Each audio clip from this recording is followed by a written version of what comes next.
Kind of stuck my head out of the press box. Capacity crowd, almost everybody wearing white. The Grove City College Wolverines wearing white. The broadcast crew wearing white. Wearing white, that's right, yeah. Sports Information Director Extraordinaire Ryan Briggs informing us in the crowd that first time that they've worn white in a home game in almost 50 years since the 1960s. So kind of a cool, just a cool look, cool atmosphere. And you know, it's starting to, you can see the sun starting to go down, but still awfully hot for September, late September. Grove City has won the toss and deferred to the second half. That is the voice of our referee, Jimmy Burks, who will run the crew tonight. The captains out there, Sedjo, Armbrecht, Miner, and Beyer. Wolverines winning the toss, deferring to the second half. That means that they will be kicking the ball off to get this one underway. And what is already the 10th time we played the night game. Yeah, pretty amazing. You know, we talked about this is what, year 6 for us together? 7. Year 7 for us, and then I had the chance to do 2 of the other ones when I was just kind of doing it, you know, here and there part-time. So pretty amazing. I've actually been a part of this 9 of the 10 years that it's been a night game. So yeah, it's really just a cool atmosphere. And I was telling you about the one time that I didn't do it. I was driving in from my house mid-game after it was dark out, and it just looks, you got to see over there on Route 173 coming in, just how extraordinary it looks here with the lights on, and you know, just an exciting day. You know, I love the fact that you know, they play it one time. You know, why don't you play it 3 times or 4 times, or you know, all 5 home games? And you know, you got the lights, but what they've done is they've used the lights for a lot of other things. You know, a lot of other sporting events for students to come and work out on the track and you know, play ultimate frisbee and stuff like that. But they play it for one special football game each year, and that really has certainly maintained it. And it's been a cool event now for a decade, and certainly a big night tonight as Grove City tries to get their first PAC win of the year here against a St. Vincent team that, I think you'd agree, Mark, 2-1, got a league win last week against Teal, but this is not W&J or Case Western, or you know, this is a team that Grove City College is going to have certainly every opportunity to execute and be in this game and have an opportunity to win at the end. Wolverines getting set to kick off last year's game. St. Vincent winning it in Latrobe 57-32. Wesley Schools had the big game.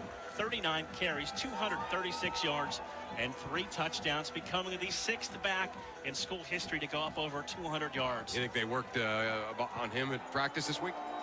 Kick is away by Causer. It will hit at the 1 and go out of the back of the end zone, and 1st and 10 for the Bearcats to start this one off in a PAC play tonight.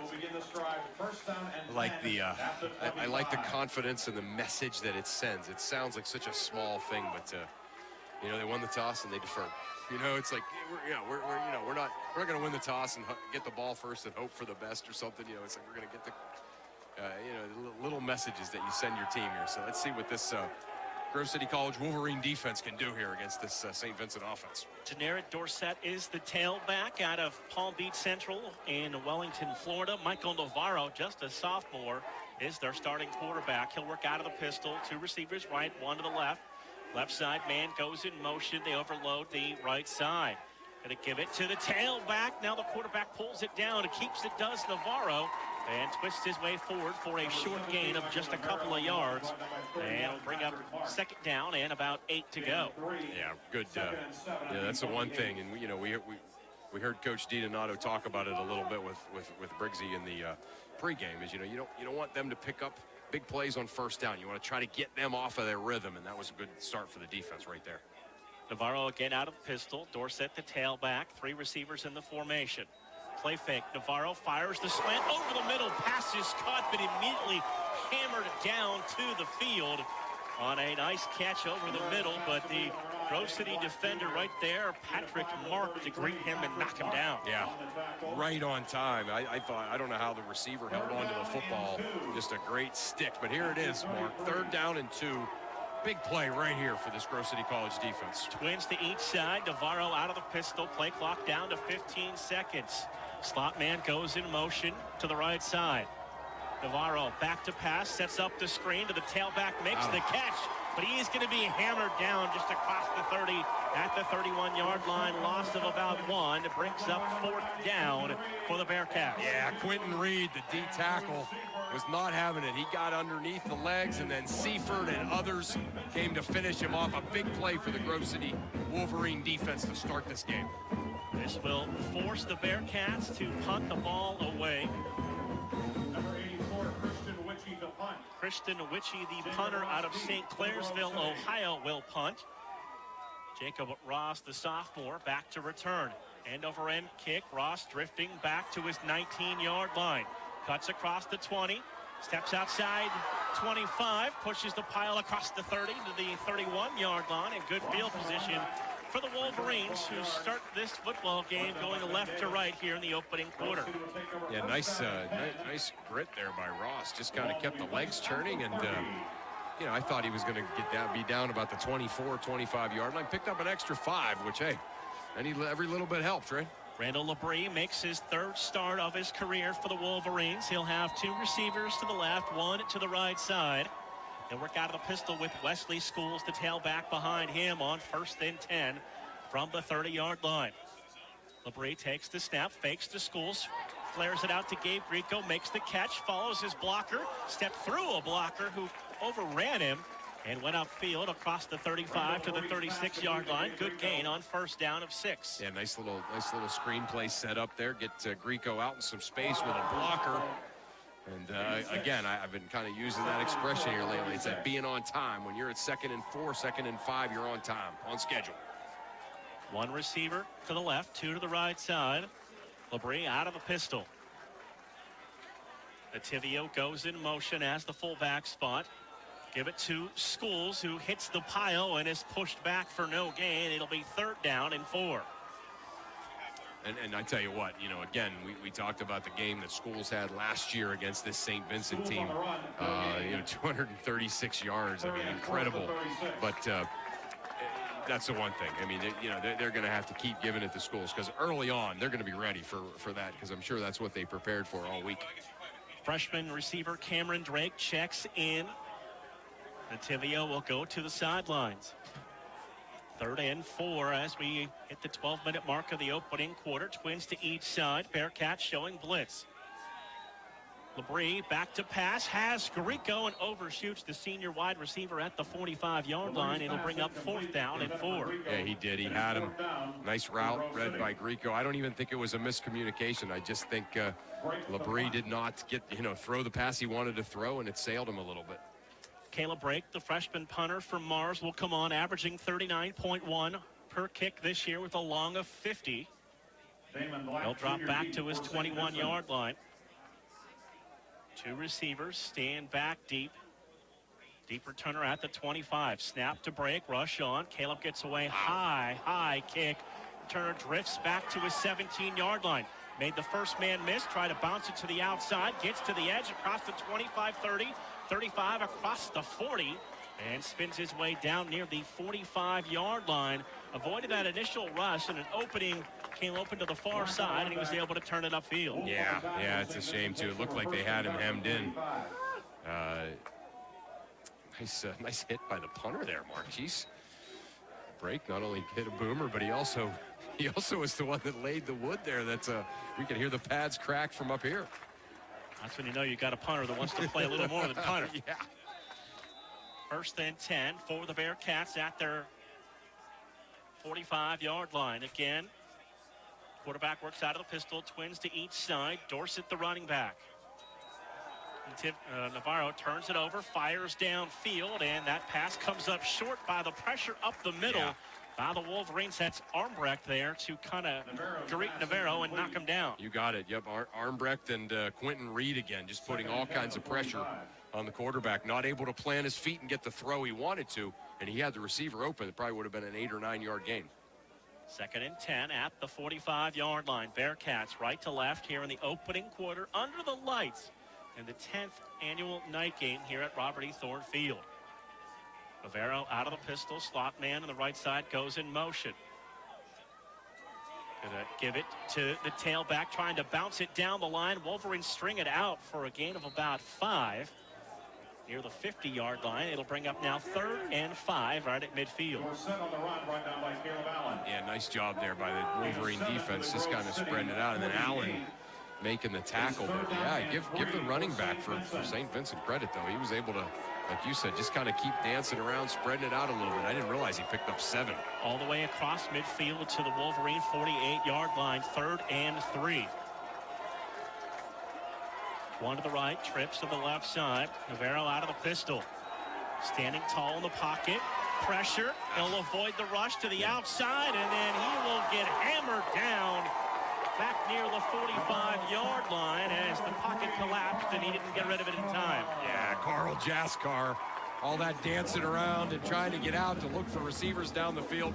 Jaskar finally shed that blocker and was having none of it as he got in there and brought the quarterback back for a big loss on 3rd down. Wolverine's going to get the football back. Jaskar last week, 19 tackles, ECAC and PAC Rookie of the Week with those 19 tackles. Ross back to return the punt. Just going to let it take a Bearcat roll, and they will push that ball out of bounds right about the 14-yard line. We'll spot it right between the 14 and 15, and 2 good stops defensively for the Wolverine defense. Yeah, and again, you know, we've talked certainly, you know, that the offense has made a lot of progress here, but the defense still with some work to do. So that's very encouraging, the fact that they've looked really good, really aggressive on these first 2 possessions the Wolverine defense has. Randall Labrie, sophomore from McKees Rocks, PA, going to give the ball to Wesley Schools, and Schools will have that play stretched out and knocked down at the line of scrimmage. No gain. It'll bring up 2nd and long. Yeah, and again, you know, I joked about it in the pregame. I've talked about it now on both of his runs, but I'm sure after getting lit up for 236 yards last year by Schools, that was the main focus of their defense all week in practice. Labrie out of the pistol. Schools the tailback to his right. Play fake. Labrie stepping into a throw, looking for his receiver Gustafson, who can't make the play, but a flag comes in from the side judge. There was contact while the ball was in the air. And I tell you what, that was on Shandon Marsden, and he, you know, that was a good call. I mean, in other words, they were both fighting for the ball, but right as the ball was about to arrive, you know, he basically hit him. He hit him, you know, kind of hip to hip or hip and chest to chest, making him unable to catch the ball. Defense, number 23, 15-yard penalty, 1st down.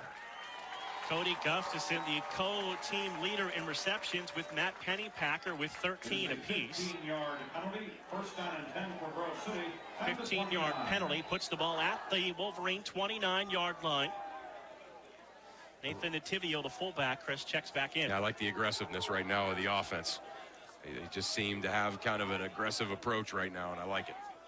Labrie picks up the low snap, stands in the pocket, looking downfield, trying to avoid the rush. He'll dance across the 30 to the 31-yard line. He'll get 2, and will like to be a broken play, and bring up 2nd and 8. Yeah, the timing on the routes has to be so perfect on that play. So the receivers are running the routes, and the snap was off. So the whole timing of that play was thrown off. Labrie just kind of dancing around, avoiding a sack for a loss, and getting back to the line of scrimmage. Twins go to each side. Labrie out of the pistol on 2nd down and 8 with Wesley Schools next to him, sidecar. Low snap, Labrie picks it up, fires. Pennypacker makes the catch, avoids the defender. Ball pops loose on the turf, and it looks like the Bearcats have fallen on the football at the 37-yard line, and they will take over possession. Pennypacker had the 1st down, but the ball was knocked free from behind him, and the Bearcats fall on the ball. Yeah, you give the St. Vincent defense credit for that, because Pennypacker made a nice catch, and he avoided one tackle, and he said, wow, I got a little open field ahead of me, but somebody came from behind, and he made that mistake of holding it out there, you know, kind of like a loaf of bread, as the football coaches say, and they knocked it out of his hands, and now St. Vincent takes over 1st and 10 in Wolverine territory. Navarro out of the pistol. Dorsett, the senior tailback, a yard behind him, now moves next to him on the right side. Navarro, 4-step drop, stands in, looking deep, has a receiver out there who reaches out, makes the catch, and backs his way into the end zone for a Bearcat touchdown. It's the first pass play that Michael Navarro has had time. He's had time. For once, the Wolverine defense did not put pressure on him, make his pass tough. And sure enough, he's able to connect, and St. Vincent Bearcats on the board. That is Damon Black Jr., the senior wide receiver from Lakeland, Florida. On the touchdown reception. Sam Elliott, the junior, on to kick. Line to the left. Snap low, rush on. The kick is up, and the kick is good. 8:52 to play first quarter. St. Vincent 7, Grove City 0 on the home of the Wolverines, 91-1 WSAJ. People are always looking to invest in a good opportunity. So what if you could invest in the future of kids, like a stock? Not the kind of stock that's about making money, but a stock for social change called Better Futures. With your investment, it helps students like me go to college. My name is Charles, and I'm your dividend. Invest in better futures with UNCF. Visit uncf.org/invest. A mind is a terrible thing to waste, but a wonderful thing to invest in. Brought to you by UNCF and the Ad Council. 8:52 to play, opening quarter of the 10th annual night game. The Bearcats strike first on the long touchdown pass, and the Wolverines to get the ball back. Yeah, and again, you know, we've said this before.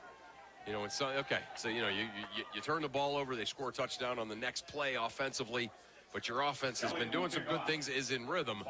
Really important for the Wolverines to put together a good drive and get some points out of this. Jacob Ross, Kyle Byer back to return. Sophomores and seniors standing at their own 5-yard line. Bearcats set to kick this one away.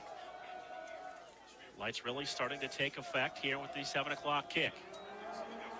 High, short kick. Ross across the 15, outside 20, cuts back 25, and he'll push the pile to about the 28-yard line, and the Wolverines will take over there, first and 10. Return brought down to 28. Yeah, and again, you know, we've talked about it. Wesley Schools, 236 yards last year rushing against this team, but his first 2 rushes have both went the wrong direction. So got a flag back here at the 35-yard line, too. What do we got? Coming over talking to Coach DiDonato. So this looks like it is going to be on the Bearcats. Might be procedure penalty, Chris. Yeah. 8:44 to play, opening quarter.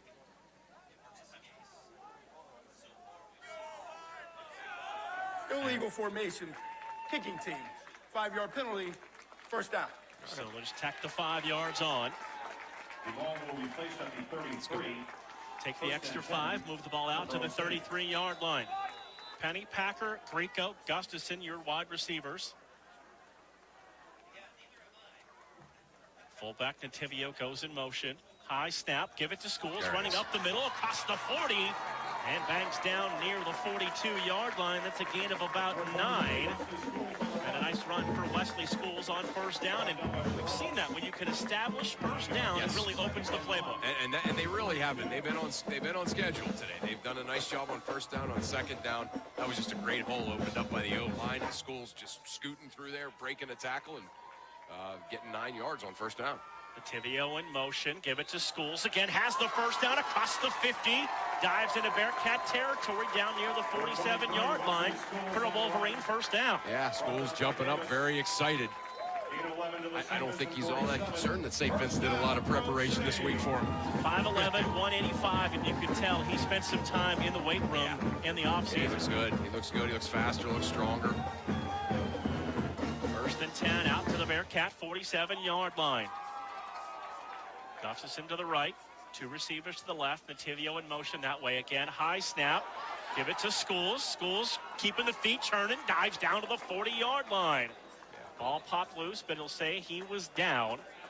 The line judge comes in, and another good game, Chris, on first down. No question about it. And again, you can see, you know, the first 2 rushes for Schools both went the wrong way. But boy, all of a sudden now he's picking it up, and you know, whatever was working last year is working again here. Penny, Packer, Grieco, Gustafson, your starting 3 receivers. Labrie out of the pistol. Takes the snap, gives it to Schools again, hits the pile. And he'll push it forward for about 1.5 yards and bring up 3rd down and short.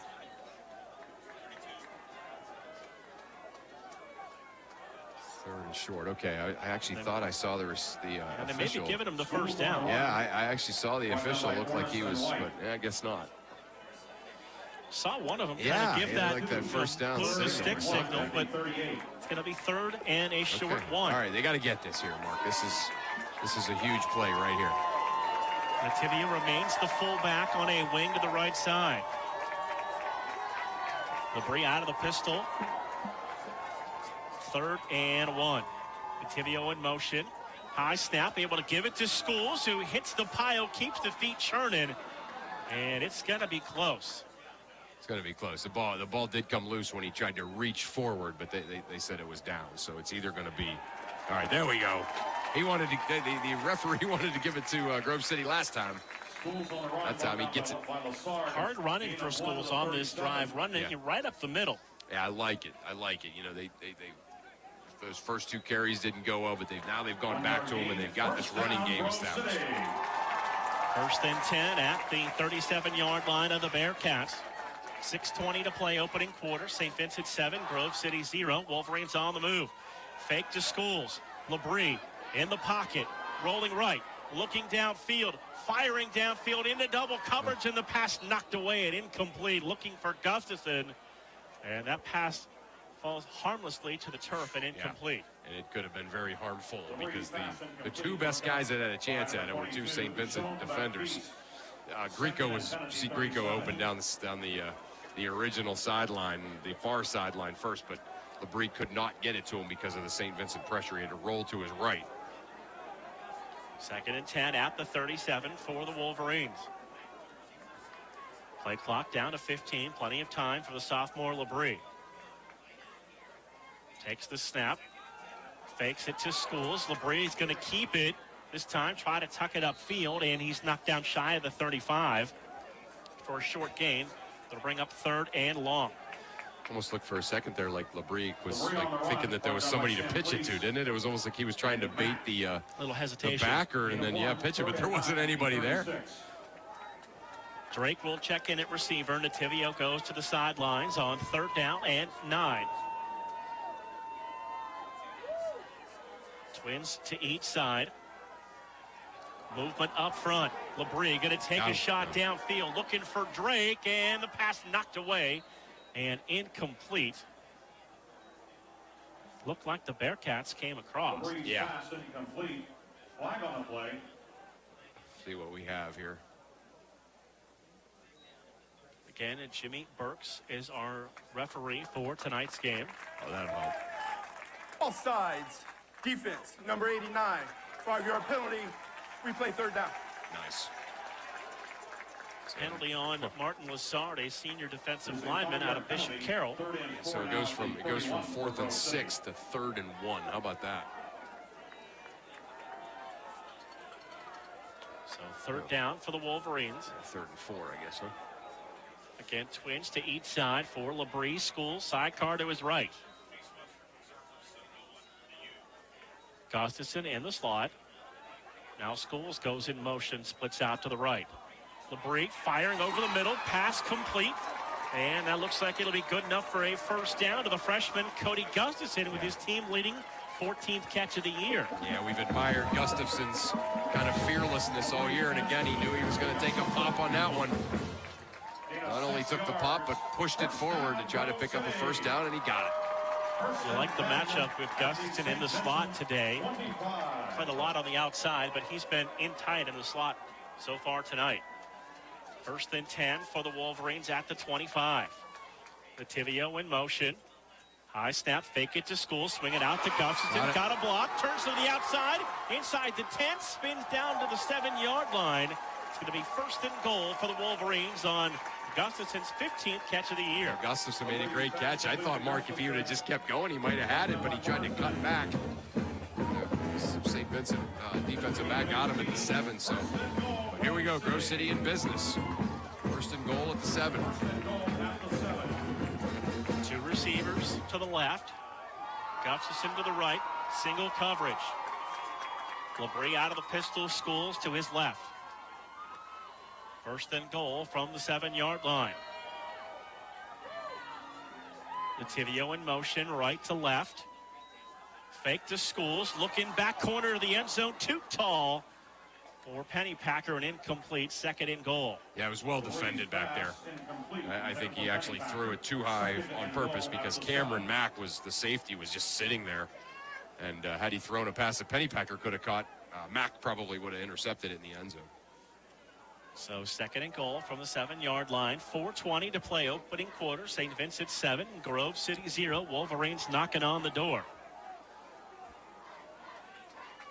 Gustafson and Grieco now go to the right side. Labrico's under center. Grieco goes in motion from right to left. And now back. Give it to Schools. Spins off the pile, and he's knocked down at the 6-yard line for a gain of 1. It'll be third down and goal. Yeah, well defended there again. Just for most of this drive, the Grove City offensive line has won the line of scrimmage. That time, St. Vincent just giving no ground at all on the line of scrimmage. So third and goal, they'll say no gain. Third and goal from the 7. Labrie runs that hard count. Now they'll turn and run that check with me style offense, looking to the sidelines for the play being signaled in. Labrie takes the snap, looking for Gustafson. Back shoulder fade, juggling for the football. Incomplete. Could not complete the catch, was out of bounds. And it'll bring up fourth down and goal from the 7. That's a tough call. Because it's one of those ones where he probably was, the reason he caught it out of bounds is because he was ridden out of bounds before he caught the ball. Yeah, you can see a little frustration there by the Grove City offense coming off. That was a tough call. So, Mitch Causer will come on for the field goal attempt. Mitch this year 2 of 3.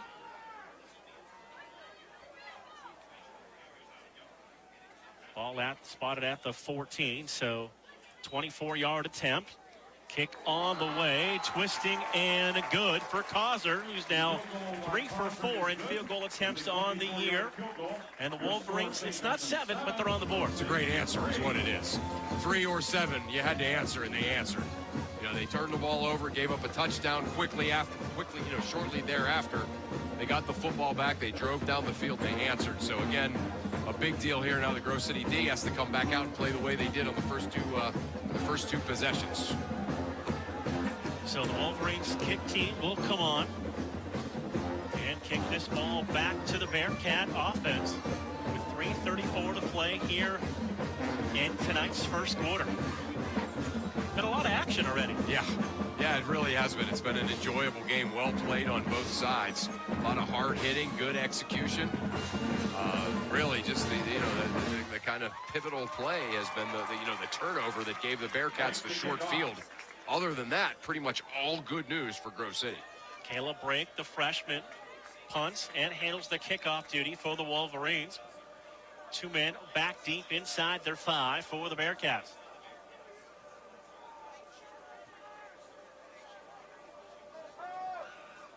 Brake ready. Low line drive kick that's going to bounce. And the returner's going to bobble and pick it up at the 1. Cuts across the 5. Wolverine special teams there to pull him down as he's tackled inside the 5-yard line. Risky return by the Bearcats, and they're going to be pinned deep. Yeah, that was a bad decision. But again, you almost have to wonder, Mark, if he thought for a second like that ball was not going to spin into the end zone. So he probably felt like he had to do that. And great pursuit there by the Grove City D. Brandon Talbot, the freshman running back, down there for the stop on special teams. Yeah, great job. 3:25 opening quarter, 7-3, St. Vincent with the lead. It's been just a great intensity and energy, hasn't there been, from this Grove City team? Navarro out of the pistol, standing in his own end zone. Gives the ball to the tailback, Dorsett across the 15, outside 20, 25, 30, 35, 40. And then he is going to be pulled out of bounds near the Wolverine bench at the 45-yard line. Coming up to make that tackle, that's Patrick Mark, a freshman safety from Palm Beach Gardens, Florida. Yeah, boy, Dorsett, he hit that hole, and you could just see he has a different gear that he can go to. Just scampering down the sidelines, picking up a huge chunk of yards now. St. Vincent all the way out to their own 45. Navarro out of the pistol. Back to pass, stands in the pocket, rolling to the right side, looking downfield, pumps, and he's going to go down near the 40-yard line. Good coverage downfield by the Wolverine secondary. That's a great catch by you, Mark. I was thinking, giving all the credit to Quentin Reed and company up front there, throwing him down, but you're darn right, he didn't have anybody to throw it to. So the old coverage sack there for the Grove City secondary. Second sack of this opening quarter for the Wolverine defense. Down to 2:20 to play in the opening quarter. Second and 13 for the Bearcats, who have twin receivers to each side. Navarro working out of the pistol, running back to his right. And before the play, got a flag from the side thrown in. False start. Yeah. Okay. Offense, number 71. 5-yard penalty. Second down. I tell you what, Mark, they called it on the offensive line. I actually thought number 11, Ariel Martinez, maybe did the old CFL take off down the field early thing, too. So, yeah, they threw the flag on Evan Eshelman, a junior tackle out of Pittsburgh. So it's now second and long for the Bearcats. Navarro again out of the pistol. And they ran out of time. It's going to cost them another 5. It was second and 18. Delay a game. So they're Offense, going to back them up number even more. 17. how about 5-yard penalty. Second down. Dorsett picks up 38 yards on a rush, and now they've given back 10 of it. So second and really long now for the Bearcats in the final 90 seconds of tonight's opening quarter. Navarro takes the snap, standing in the pocket, going to roll to the right side, looks downfield, pass is incomplete. And we're going to get a flag at the end of this play coming in that could be on the hit by the Wolverine defender. Flag came out. The defender was Patrick Mark, coming up from his safety spot. For Martinez, broken up by Conto, flag on the play. Very, very seldom have I been critical of officials, at this level here. Personal foul. No. Hit on a defensive player No. with targeting. Defense, number 7. Number 7 has disqualified himself from the contest. No way. No way. 15-yard penalty, automatic first down. No way. And it's the wrong guy anyway. It's the wrong number. It's the wrong guy anyway. It was number 31 if they're going to kick anybody out. Yeah, it's not. There we go. That's crazy. So checking in for the Wolverines, that's going to be 29. Yeah, that's a bad call. That's a bad call and a bad call and a worse ejection. Yeah. So it'll be first down now. Well said there, picked up on our For the crowd. Bearcats. He hit his own player, right? He ran into his own guy. Yeah, that's terrible. And in 7 years of working together, have you ever heard me say that before? Never. No, that's terrible. Inexcusable to call that and to eject that player. Inexcusable. Coach DiDonato. And then if you're going to eject the guy, you got to get it on the right guy. Right. It wasn't. It's terrible. They gave the wrong number. Yeah. If number 7 has to leave this game, I'd get thrown out myself if I was Coach DiDonato. Bayer. I Right. don't even remember Bayer being near the play. Now the officiating crew's going to get together and have a conversation. At the least, the number is incorrect. Right. Unbelievable.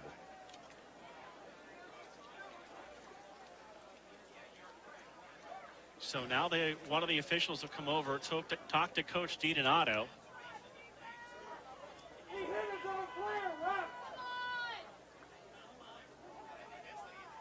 Yeah, that's what Coach is trying to explain. It wasn't Bayer. You can't throw the wrong guy out of the game. So it is Byer that is out of the game now for the Wolverines in their secondary. Unreal. They got the number on the ejection wrong, and Coach DiDonato still talking.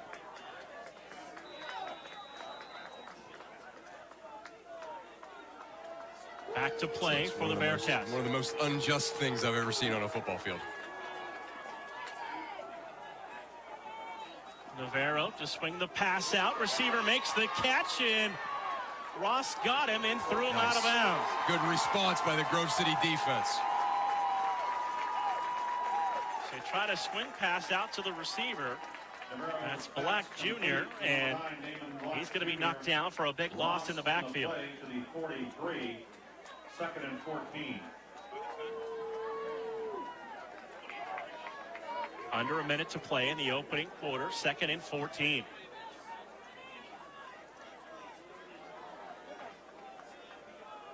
Trips right, single receiver left side. Navarro out of the pistol on 2nd and 14. Navarro tried to set up the screen, gets it to Dorsett across the 45. Stutter steps and dives down to the 50-yard line. It's going to bring up 3rd down and just about 7 to go. Really big play right here. Pass complete to Dorsett. 3rd down and 7. They're still probably not in 4-down territory. So right here, the Grove City Wolverine defense really needs to step up here in what might be the last play of the first quarter. 3rd and 7 at the midfield stripe. 7-3, St. Vincent leading Grove City. Navarro has twins to each side. Dorsett is the tailback. And now the quarter has come to an end. After one, That is St. the end of Vincent the first 7. quarter. Grove City 3 on 91.1 WSAJ. Okay, here are 5 important reasons why your son or daughter should play a high school sport. Number 1. High school sports teach valuable life lessons like self-discipline, sportsmanship, and time management skills. 2. Teens who play a high school sport have better grade point averages and fewer disciplinary problems. Number 3. High school sports help fight teen obesity and substance abuse. Here's number 4. High school sports provide wholesome, constructive after-school activity, perfect for today's families. And number 5. And high school sports are safer than ever before. Injury surveillance and research, better equipment, and the continuing education programs for coaches provided by state and national athletic associations have made high school sports safer than ever before. This message presented by the Pennsylvania Interscholastic Athletic Association and the Pennsylvania State Athletic Directors Association. Second quarter about to get underway here from Robert E. Thorne Field. And it is a 7-3 lead for St. Vincent. Coach DiDonato really he's upset about the same thing as me, and that is, nobody should have got ejected, but they ejected the wrong guy. Inexcusable. 3rd and 7 for the Bearcats. Rush on by the Wolverines. Middle screen is incomplete as Jaskar hammered Navarro down at the 35-yard line, and he is slow to get up. Yeah, Jaskar again, just right up through there, hitting the quarterback. There we go. That's a big play. Like I said, Mark, before the quarter ended, that was a big play here. So the Wolverines going to get the ball back, down 7-3 to start the second quarter. Rush on, kick away. Ross on the run across the 20, 25, across the 30, near the 31-yard line, and the Wolverine offense, who got it moving on that last series, will get the ball back. All right, yeah, here we go. That was a great drive, like you said, by the Grove City O last time. Give him a healthy diet here of Wesley Schools, as he was able to drive the ball and pick up a bunch of yards there on that drive. But he's got 8 carries for 29 yards in that first quarter. And 6 of those were on that last drive. LeBrie going to work out of the pistol. 1 receiver right, 2 to the left side. Schools the tailback on 1st and 10. Give it to Schools. Schools going to hit the line, fall forward for about 2, and bring up 2nd and 8. Yeah, I like it. Stay with it, though. Stay with that running game. Schools on the run. Schools carried it 39 times last year against the Bearcats. That is his 9th carry tonight. Right, basically on the same pace, carries-wise. Gain of 2, 2nd and 8 at the 32. Labrie out of the pistol, play clock down under 15. Labrie takes the snap, fakes it to Schools, fires complete to Pennypacker across the 35 near the 37-yard line. And it's going to be about 3.5 shy of a first down to bring up 3rd. Yeah, Pennypacker had a little bit of green territory when he caught it, but that closed down quickly, well defended by St. Vincent. We do have a flag. Offense, number 75, 10-yard penalty, replay to down. So the holding on Salvatore Spinoza, the sophomore left tackle, wipes out that completion. Yeah, just that extra second there to get Labrie some extra time. Get him for the hold back there. So it'll bring up 2nd and 18, back to the 22. Labrie, one receiver. Right trips to the left side, checking with the sidelines, play clock under 10.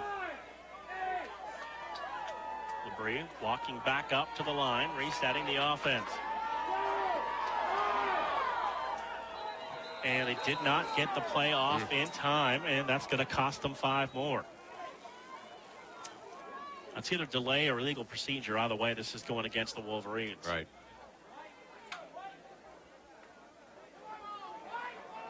It seemed as if they were aware of what was happening there with the play clock. Delay a game. Okay. Offense, number 2, 5-yard penalty, play 2nd down.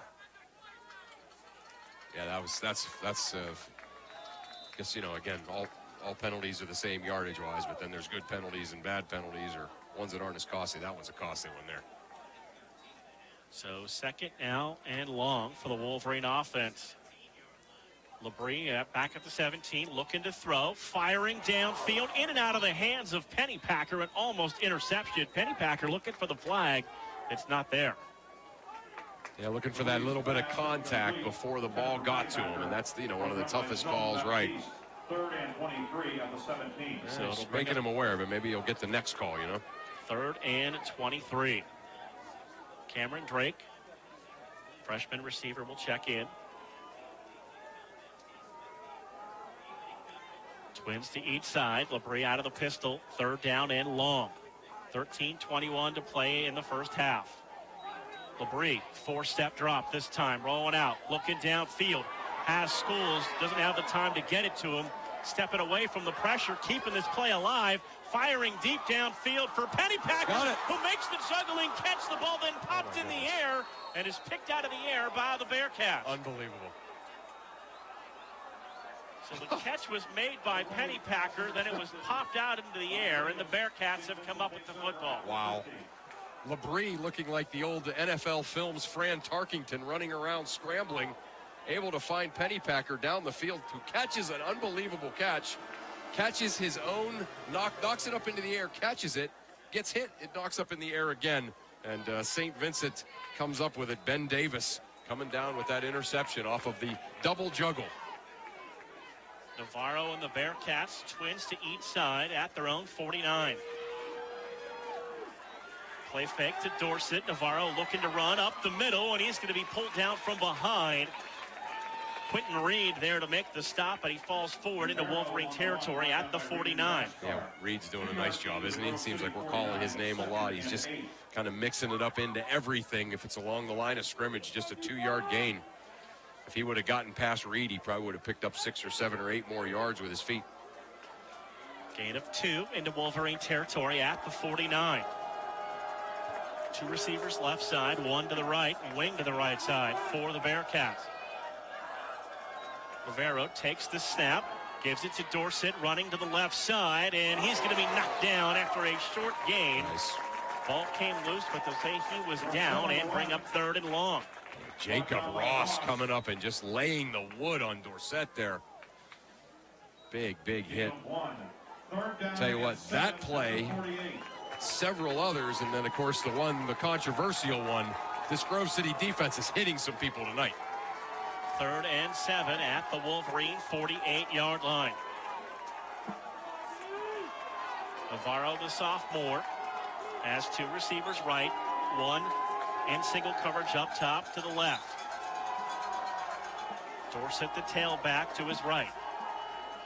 Takes the snap, three-step drop, firing, juggling, catch made. The receiver, Black Jr., took it away from the defender, and he'll have the first down. Yeah, just wrestling for the football, and Black able to just rip it out of there, and makes a big-time catch to pick up a first down for St. Vincent. Down to the Wolverine 38-yard line, 1st and 10.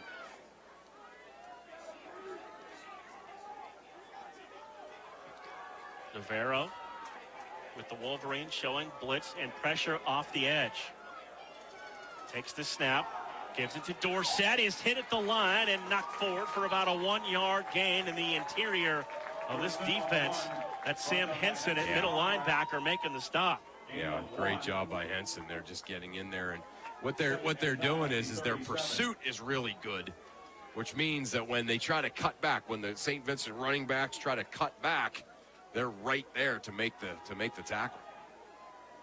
Gain of 1, 2nd and 9 at the 37-yard line.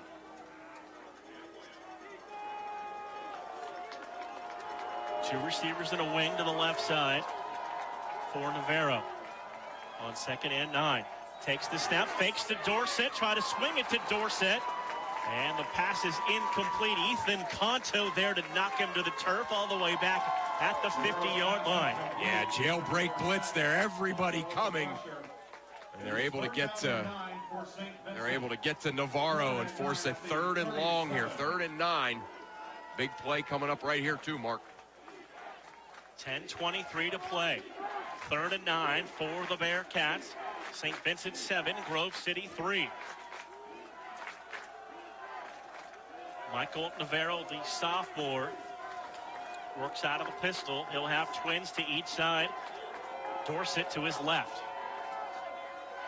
3-step drop, steps up, fires downfield, and the pass caught again by Black for a first down for the Bearcats. That's a couple of great catches on this drive to Black. Well defended. The Grove City defense swarming all over the place. Just great catches by Black. Nothing else you can say. When Navarro needs a big catch, yes, that's the way he's going to go. He's looking that way all the way. He's looking for number 9. Where's number 9? Where's number 9? Yep, there he is. 1st and 10 at the Wolverine 27-yard line. Converted 2 3rd down and longs on this drive, have the Bearcats.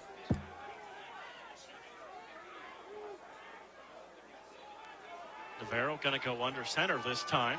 2 wings. Going to give it to the new tailback who checks in on a power formation, and he'll twist his way across the 25 and down near the 23-yard line. Stasko on the run. Mike Stasko, the backup tailback, a freshman, getting the carry. All right, again, just got to kind of keep things contained here. So we got about a 2nd and 5 here. Man in motion from left to right. Give it to Stasko, and he's dropped back at the 25-yard line. Armbrecht, Conto, all over it. Yeah, Armbrecht just chasing him, kind of pursuing him from the backside. Ran him right into Conto. Conto tackling high, Armbrecht tackling low. 3rd down. And just about 8 to go. Under 9 minutes to play. First half, 7-3 St. Vincent. Twins to each side. Navarro has Dorsett back in the backfield to his right. 5-step drop. Pressure. He's going to go down at the 30-yard line. Armbrecht and Reed there with help. Yeah, definitely lots of help there. That was Jaskar again. Freshman outside linebacker getting it done. Ball's at the 31-yard line. 4th and 13. Probably a little bit out of field goal range as we see no stirring of the field goal unit coming over. So here we go. Big play right here. 4th and 13. Ball on the Grove City 31. Make a stop here. You also get good field position. Black down at the bottom here with McFall on him. 3 up top. Navarro looking middle, firing middle, and just too far out in front of his receiver, for Dalton Dietrich, the senior, and it's incomplete, and the Wolverines get another big stop. Yeah, nice job by the boys up front, too, putting a little pressure on him. Caleb Allen was in there, big number 67. Colton Young was in there, too. Just not allowing Michael Navarro to throw the pass that he wanted to throw. And the Grove City Wolverines will take over on downs. Great stop by that defense. Labrie and the Wolverine offense, 3 receivers in the formation. Schools the tailback. Labrie fakes to Schools, rolling outside, now looking to throw back, and he's just going to throw this one away into the St. Vincent bench. And it'll be second down and 10. Good decision by the sophomore, only making his 3rd start. Right, and you know, his natural inclination, he's an athlete, he's a competitor, is usually to try to dance around and make something happen, and he does sometimes, but that time, you're right, Mark, he's just, all right, nothing's going to happen here. Let's just live to fight another day at 2nd and 10. 7:51 to play in the half, 7-3 St. Vincent. Nativio goes in motion. Labrie takes the high, handoff, swings the ball out to Gustafson, turns the corner, looking for the first down, and it'll be close. He may just have it. Yeah, good scamper there. He didn't mess around, didn't think about cutting back into the middle. He just saw that little bit of that crease down the sideline and took it. Big play right here, 3rd and 2. Keep the drive alive. 7:35 on a rolling clock here to go in this first half. 7-3 St. Vincent. Gustafson gets 7. 3rd down, long 2. His 3rd catch of the ball game for the freshman receiver. Rico saying, run, send it in again. All right, now they're ready to go. Twins to each side. Nativio goes in motion. They snap the ball, give it to Schools, running to the outside. First down and more across the 50 and into Bearcat territory. That'll be a Wolverine first down. Great play, too. Got the defense just a little bit on its heels with the timing of the snap. They give it to Schools, and Schools picks up a huge first down and gets it into St. Vincent territory. 1st and 10 at the Bearcat 49-yard line. Both teams with all 3 timeouts, under 7 minutes to play in the half. Labrie takes the snap, gives it to Schools, across the 45, 40, 35, and down near the 30-yard line. Another Wolverine first down. To this offensive line is blowing up some big holes for Schools to run through. Just going to say that. Great blocking that time. So, you know, what Schools has to do is go right through a hole, beat the backers to the spot, and then by that time, you're looking at defensive backs tackling him, but he's picking up big chunks of yards here. Down to the Bearcat 30. Labrie overlooking the defense, takes the snap, gives it to Schools again, hits the middle, 25, 20, down to the 17-yard line, and another Wolverine first down. Yeah, he just has that knack, doesn't he, for getting through what doesn't look like to be a great big hole, and then able to make people miss and almost do the exact same play 2 times in a row. Here we go. 1st and 10 for the Wolverines, ball on the St. Vincent 18. 5:50 to play in the half. 7-3 Bearcats. Wolverines at the St. Vincent 17-yard line. Fullback Nativio goes in motion, going to give it to Schools again. He'll hit the pile, dive forward across the 15, down near the 14-yard line. Again, another good gain, Chris, on first down. Yeah, again, just 3 yards that time. We're used to him picking up 10, 12, 13. But still, 2nd and 7, 5:20 to go here in this moving clock. You'll take it. 2nd and 7 at the St. Vincent 15-yard line. One receiver to the right. Grieco and Penny Packer, the converted quarterbacks, to the left. Fake to Schools, swing it to Grieco, and he's knocked down, and the pass incomplete, and the flag comes out. And if you're going to get it on one side, you're going to hopefully get it on the other, and that may be a hit on a defenseless player going the other way. I'll give him credit for being consistent. To me, it just looks like football. 3rd and 7 with the penalty coming up. Under 5 minutes to play, first half.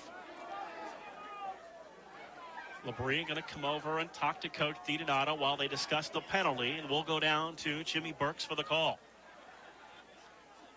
Eventually. Yeah, they're talking about it again because, you know, the question here is not just is it a penalty, but is it an ejection? And that, to me, that's where they made their mistake. Foul, unnecessary roughness, defense, number 27. Half the distance to the goal, first down. Not to belabor the point, but that's what the other one should have been too, if anything. Agreed. So it'll be a Wolverine first down, first and goal at about the 7-yard line. Same look they have run the last few plays. One receiver, single coverage to the right. Two to the left side. That's Rico in the slot. Penny Packer outside the hash near the down markers. Give it to Schools. Lowers the shoulder and puts down to the 1-yard line. They'll spot him closer back to the 2 and say second and goal. Second and goal. What a huge play. You know, because that 1st and 7, 1st and 8, 1st and 9, you know, for your 1st and goal from like the 7, 8, or 9, it's so important to get a good play on first down, and Grove City did exactly that. Here comes the Wolverine crowd. It's second and goal from the 1-yard line.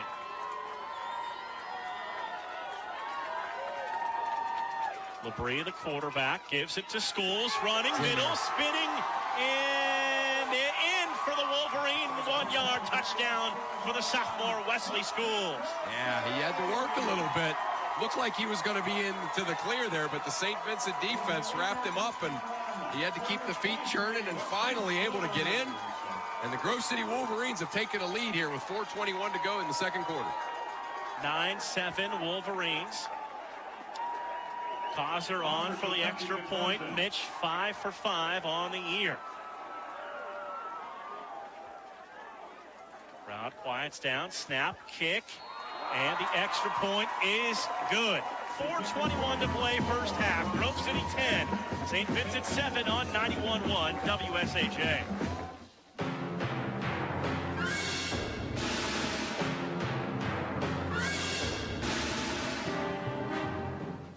This is Alec Baldwin. Please join me this week and each week for the New York Philharmonic This Week on this station. Thursdays at noon on 91.1 WSAJ, Grove City.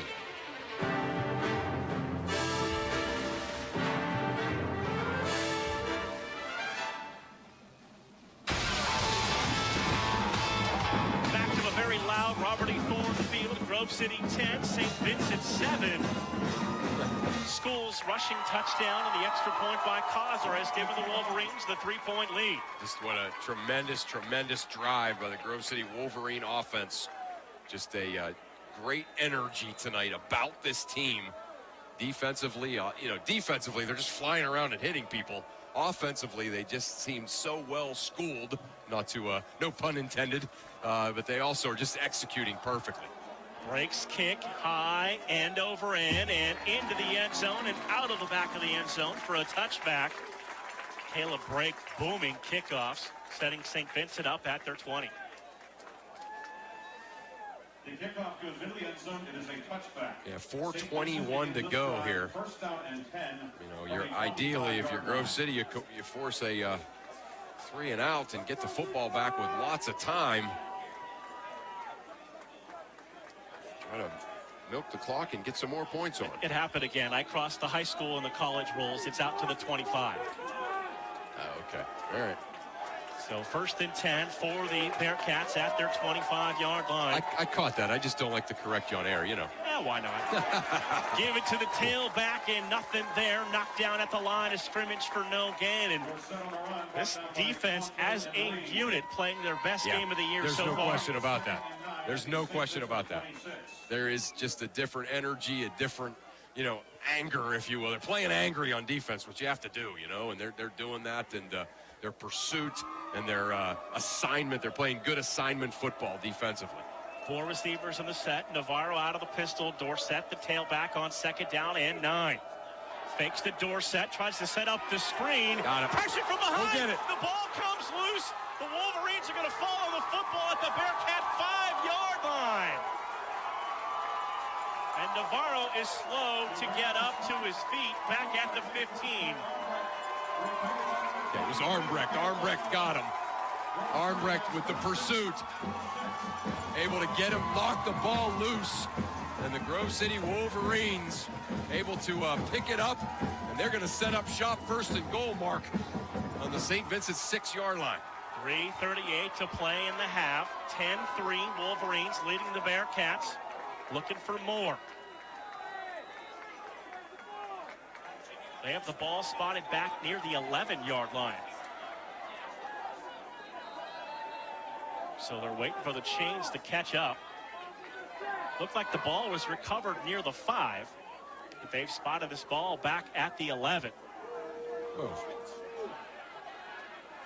The ball will be placed on the 6-yard There line. you The go. 6-yard line.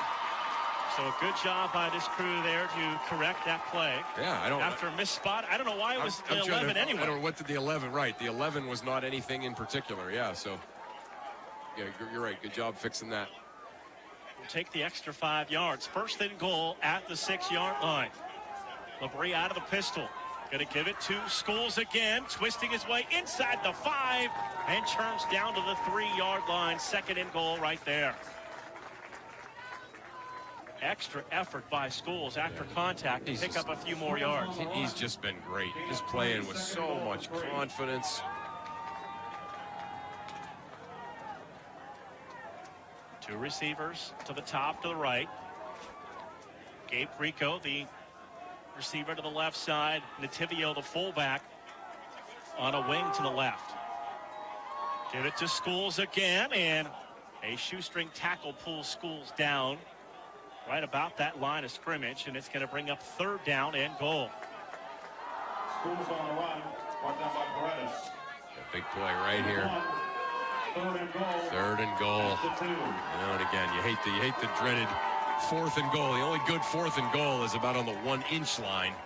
So it's very important to get something here. Bearcats adjusting their assignments on their front 4 on third down and 2 with less than 2.5 to play first half. Labrie fakes it, keeps it himself, dives for the end zone, looking for the spot. And I think it's going to be fourth and goal inside the 1-yard line. Great play fake by Labrie. Yeah. And it's fourth and goal inside the 1. Yeah, this is that one I was telling you about where. Right back to the line. Love it. Just plow in there, baby. Labrie going to follow his center, looking for the end zone. Got it. No indication yet. It looks like the Bearcats may have held. When he spun off and got in. Labrie on the run, no gain. St. Vincent takes over. So St. Vincent will take over on downs with the ball resting just outside the goal line. Yeah, I thought for sure they were going to give it to him there when he spun and held the football over. I mean, you know, it's one of those ones where, you know, again, it's real easy to second guess guys compared to the NFL guys who have the instant replay. But I have a feeling if you went to the instant replay, it would have been a touchdown.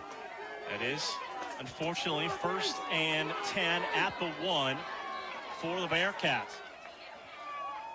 And now Grove City is going to use a timeout.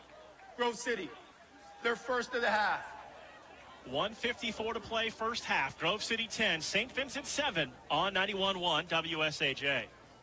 Man, last night we put on an epic light show. So epic. The crowd loved us. Wait, there were only 4 people out there. Yeah, but did you see their 4 faces? Their eyes lit up brighter than ours, and we're fireflies. Yeah, we are. And we're gonna be out here rocking out our light show at a forest near you, so come check us out. Check us out. Whether you're rocking their world or they're rocking yours, some memories never fade. Come alive with the forest. Visit discovertheforest.org to find a forest near you.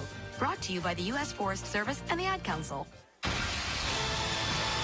Back to Robert E. Thorne Field for the 10th playing of the night game. 1:54 to play in the half. Grove City 10, St. Vincent 7. Bearcats have the ball inside their own 1.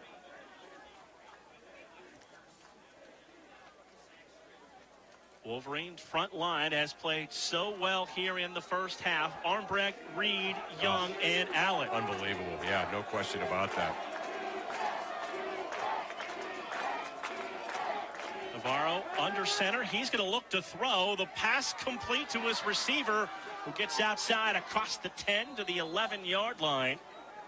And he stepped out of bounds back at the 11, but that is a first down for the Bearcats. Navarro's pass complete to DJ Ocean Kelly. Yeah, Ocean Kelly's first catch. Yeah, that was a nice job there by Ocean Kelly. He spun and was able to pick up a chunky yards there to get a first down. Ocean Kelly was the receiver that had the big game last year in Latrobe. First and 10 at the 11. Navarro out of the pistol, 3 receivers in the formation. 2-step drop, stepping up into a pocket. Pump fakes, he's going to run and spins across the 15 to the 16-yard line. And it'll bring up second down for the Bearcats. Under 90 seconds to play in tonight's first half. Yeah, really fast-moving first half, isn't it? It's only 8 o'clock. Wow. So, yeah, it's moved quick here. Grove City looking to maybe get the football back here. Second down and 4. Navarro out of the pistol. Dorsett the tailback on second down and 4. Takes the snap, gives it to Dorsett. Stutter steps and dives down to the 19-yard line. Picks up a couple, brings up third down. You're listening to Grove City Wolverine football on 91.1 WSAJ Grove City. As we hit the 8 o'clock hour, Mark Means, Chris Birch with you for the night game. Because why else would we be talking to you at this time of night? That's right. Yeah, unusual for us to be talking to you this time of night. Unusual for me to be watching the Wolverines play in the white jerseys. I'm trying to think. All of us. Might be the first. Well, you see them every Yeah. week. Grove City, Yeah. they're second of the half. Wolverines take a timeout. They're second. We'll keep it here. We heard them talking about it in the pregame. The first time at home since the 60s. How about that? Yeah, really cool. It's a perfect look to play once at home with, too. Yeah. When you got the white pants, jerseys, and helmet. Yeah. And Jacob Armbrecht came off the sidelines on that timeout, being tended to by one of the trainers on the far sidelines. Yeah, that's not good because, boy, he certainly is a linchpin in this defense, and he's played great. It looked like they may be stretching out a cramp, but we don't have a good view of him. Yeah. To where he is down on the field. St. Vincent has third down. Ryan Briggs going over the other PAC scores. The one that certainly got my attention is Carnegie Mellon beating Thomas More, not by a little bit. So Thomas More, two losses in a row. 2 of the better teams, obviously, in the conference and maybe in the whole country, but still 0-2 in the conference. Thomas More. Third down and 2 with 41 seconds to play in the half. Fake to Dorsett. Navarro looking downfield, pressured by Minor. Throws it downfield, pass caught across the 25-yard line. That's going to be a first down for the Bearcats at about the 26-yard line. Yeah, boy, the quarterback, Michael Navarro, he just does such a good job, doesn't he, when he's rolling to his right, able to get something on the pass. This is a good player that the Grove City Wolverine defense has done well against. Navarro back to pass, juggled the ball, tried to flip it to his running back, and it hit the turf, incomplete. Jaskar there to make sure that pass was knocked away, and incomplete. Jaskar he's just a force. I mean, Cam Haley, the freshman in there out of Mount Lebanon High School in Pittsburgh. Navarro's going to be drifting off tonight, going home on the bus, having nightmares about Jaskar. Second down and 10. 4 receivers in the formation for the Bearcats. Navarro takes the snap, rolling out, looking downfield, firing deep and into the bench and incomplete. It's third down and 10, and again, Navarro is slow to get up. Yeah, it's starting to get that almost like that cumulative effect on him now because he has taken a pounding from this Wolverine defense. His backup, just a freshman from Pringle, PA, and Wyoming Valley West. There's not too many towns. There's not too many towns in PA that I couldn't point out on a map. That's one of them. That Wyoming thing that would indicate Eastern PA. There's a bunch of schools out in Eastern PA that they call Wyoming this and that. So third down and 10. 4 receivers in the formation. New quarterback in there. Yeah. gives the ball to Dorsett, and Dorsett knocked to the ground, and it's going to bring up 4th down. And Xavion Thompson is the quarterback that's in there. 6 foot, 145 pound. Timeout. Grove City, their 3rd and final timeout of the half. So the Wolverines will use that last timeout, force the Bearcats to kick them the football, and see what happens. Yeah, I love it. I love it. Clock operator, please put 16 seconds on the clock. 16 seconds. 2 more seconds, all right. So the ball is at the Thank you. 27-yard line. Polite crew, too. Yeah, definitely. I love the aggressiveness, right from the start. Deferring to the second half.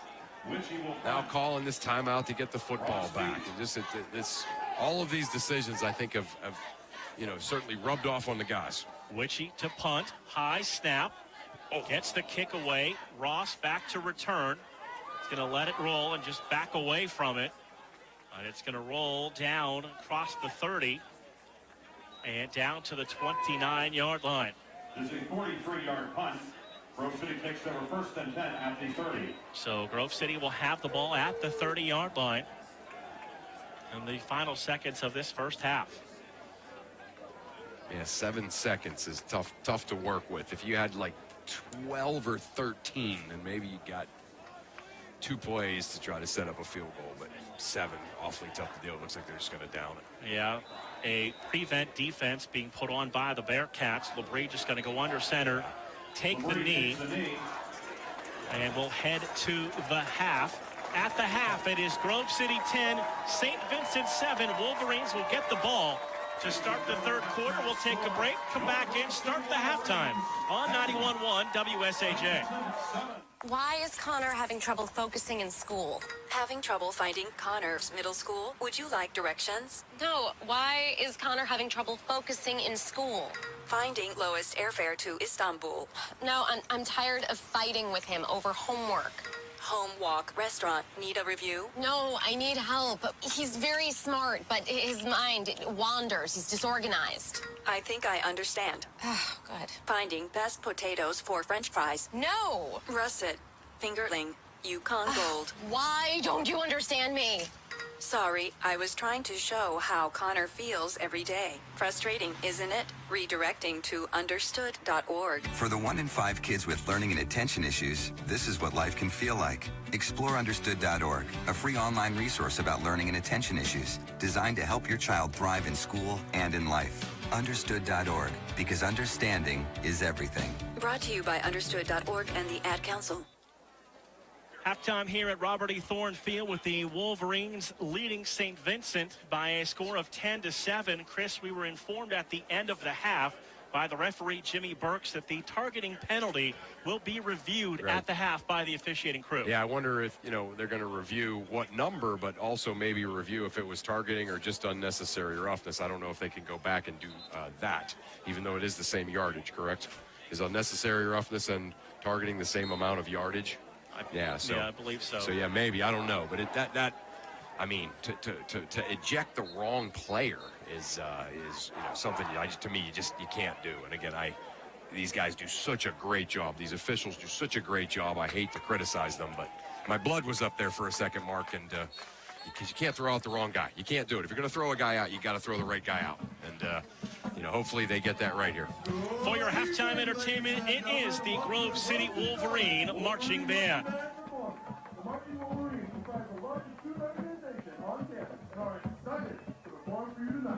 The band explodes with a powerful band arrangement by Jay Dawson. Please hold on to your hat as the band gets ready to perform. And start here.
American rock band, Fall Out Boy.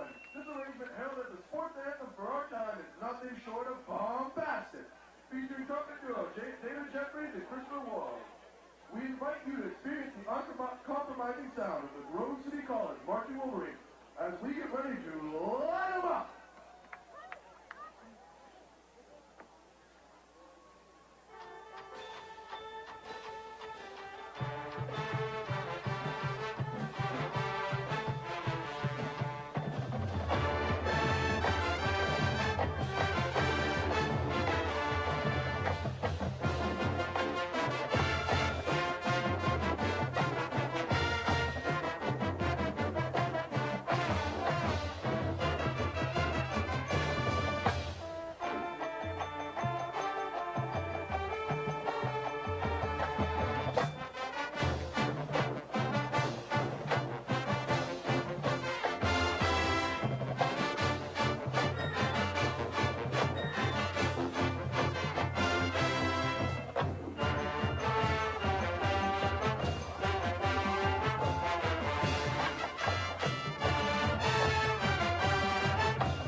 Our next selection features all of our standout groups, including our Silk Line, Vagrants, and Dance Lunch. Made popular by Enrique Iglesias, this chart-topping tune includes rhythms from Lionel Richie all night long.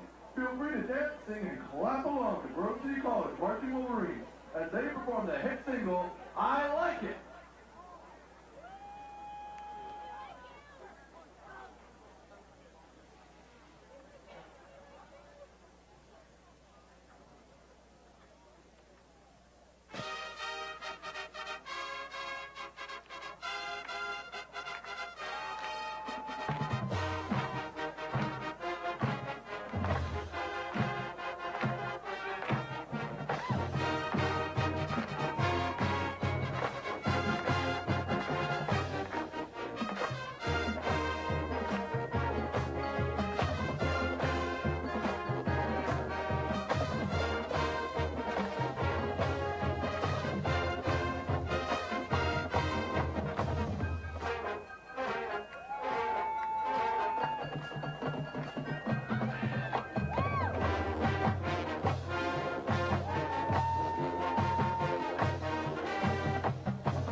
This year marks the 500th anniversary of the Reformation. To celebrate this momentous event, the band will perform what is certainly one of the most well-known hymn tunes of all time. The band thanks you for your unwavering support of music and closes out their performance with a beautiful and stunning arrangement by Roland Barrett, A Mighty Fortress.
the night game at Robert E. Thorne Field is the Grove City Wolverine Marching Band. At the half, it is Grove City 10, St. Vincent 7. We'll take a break, come back, and give you the halftime numbers here on the home of the Wolverines, 91.1 WSAJ.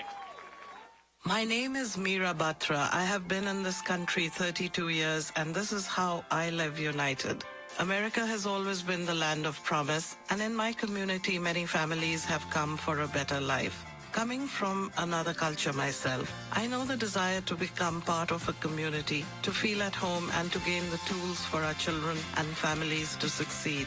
So I advocate for these families with United Way. United Way empowers them to look beyond their histories and to see what opportunities are available. We help them get involved with their kids' schools, network within the community, and when we do, we unite them. We make the community stronger.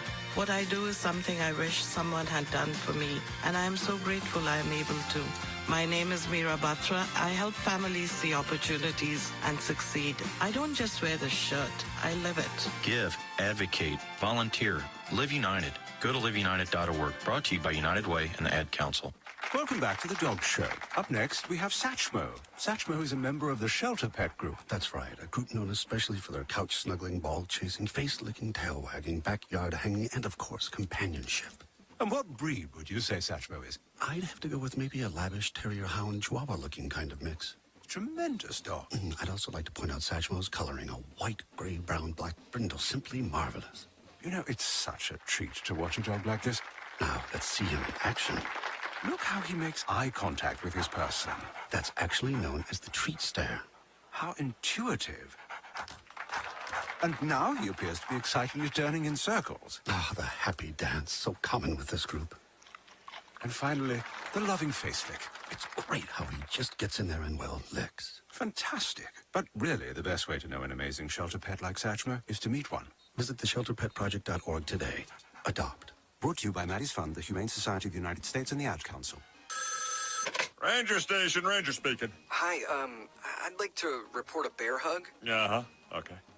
Well, we were building a bonfire, and I saw some, dry brush and leaves around, so, I said to move the bonfire somewhere else, and out of nowhere, Smokey Bear shows up and hugs me. So you noticed some wildfire hazards and moved your bonfire to a safer location. Yeah. Yeah, that's Smokey, all right. He likes it when people help prevent wildfires. It hits him close to home. Not everybody gets the hug, my friend. So that's pretty special to get a hug from Smokey Bear. Huh, so it was him.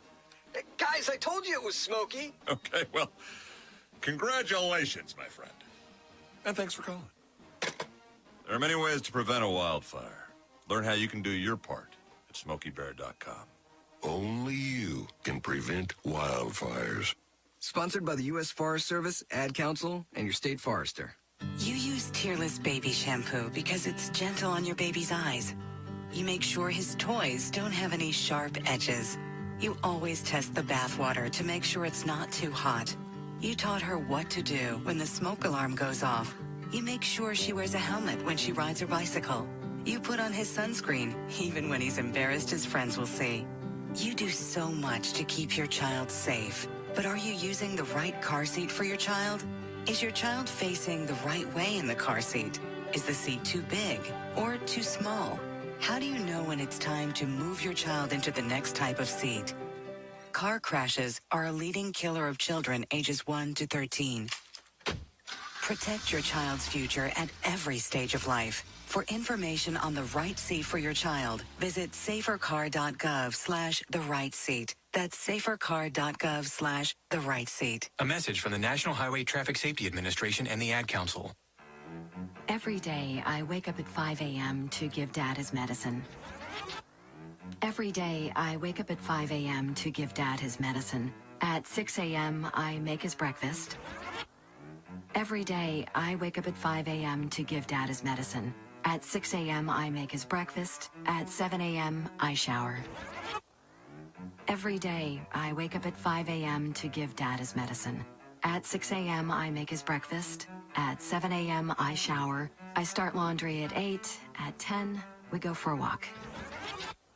Every day, I wake up at 5 a.m. For those dealing with the daily struggles of caring for a loved one, we hear you. That's why AARP created a community with experts and other caregivers for advice, tips, and support. Together, let's help each other better care for ourselves and the ones we love. Visit aarp.org/caregiving. A public service announcement brought to you by AARP and the Ad Council. Time continues here at Robert E. Thorne Field. Mark Means, Chris Birch back with you. A 10-7 lead for the Wolverines. The officials have returned to the field, and we've been told if there is an announcement to make about the targeting penalty, they will let us know here shortly. Chris, Wolverines with the three-point lead, and we're going to get the ball back. And we got, again, so that deferment on winning the toss was a great idea, as it turned out. And you said it. You said the line of the night here when we were off air looking at the statistics. Wolverines winning 10-7 on the scoreboard. They're winning even bigger than that on every single statistical category. And it, again, you take away the turnover right after the turnover with a pretty short field, and then you punch the ball in here very easily. Could be 17-0. But numbers at the half for the Wolverines. School, 17 carries, 88 yards, and a touchdown. His season high in rushing yards so far this year. 44 yards at interception. Leading receiver Cody Gustafson has 3 catches for 32. Penny Packer and Grieco each 1 for 6. Break averaging 47 yards per punt.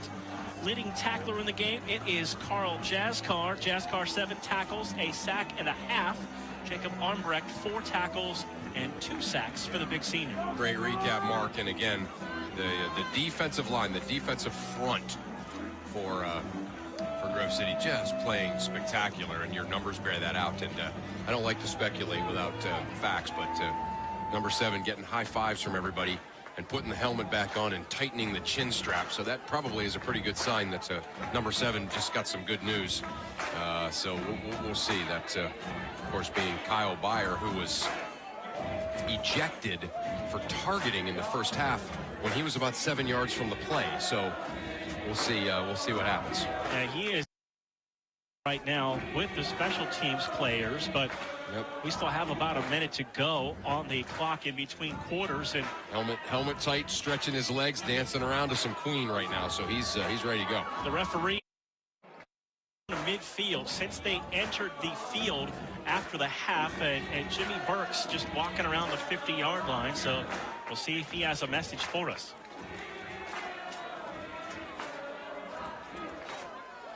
Might be a first too, by the way. The tackles recorded by an ejected player after he was ejected in twice now. You know what I mean? Like, in other words, this is kind of an anomaly in that the player who will be ejected played the rest of the first half and piled up some statistics, and then number 7 after further review, here we go. Their targeting foul was on number 31. Number 31 is disqualified from the contest. Number 7 is eligible to return. So they kept the targeting penalty, but they got the numbering right. So Kyle Byer will return to the game, and Patrick Mark, who made the tackle, is now removed from the game for the second half. Again, I'm glad they got it right now, but it still sticks in my craw a little bit that he was out at all. You know what I mean? Like, it wasn't a good targeting call to begin with, and that's the last I'll say of it. I've talked way more about officials than I have in any other game in my life, but that was that pushed my injustice button a little bit, you know. So, Ross and Byer back to return the kick. It's going to be Ross at the 4. Across the 10, 15, cuts back 20, cuts to the outside, 25, and pulled down just shy of the 30-yard line. Had he come to the other side of the field, there was a lot more grass, field open for him on that side. A lot of green in front of him, that's for sure. Just head toward the friendly crowd here. Head towards all the people dressed in white over here. And as it was, he cut back the other way and still puts him in pretty good field position right about the 29, 30-yard line. So here we go. Grove City up 10-7. Set up shop. 1st and 10. Wolverines right to left here, third quarter. Labrie out of the pistol. Schools the tailback. Gonna give it to Schools, and Wesley hits the pile, pushes it forward for about 2, and it'll bring up 2nd and 8. Schools on the run, brought down by Gray. You get the feeling, it's going to be real interesting, don't you think, how St. Vincent responds? Because they're only down 10-7, but they got outplayed considerably in that first half, and I'm sure they were challenged a little bit in that locker room at halftime. Gustafson, the receiver, going to the right. Grieco and Penny Packer to the left on 2nd down and 8. Opening drive, 3rd quarter. Fake to Schools, firing just a little behind Grieco, and incomplete at the 42-yard line. It will bring up 3rd down and 8. Yeah, that was it. Everything else about that was good, but yeah, you're right. Grieco just could not reach back and make that catch. So 3rd and 8. Nativio to the sidelines. Drake will check in. One receiver goes out to the right, trips to the left side. Labrie walking up to his offensive line. Now he'll drop back into a pistol on 3rd down and 8. Play clock to 5. Labrie takes the snap.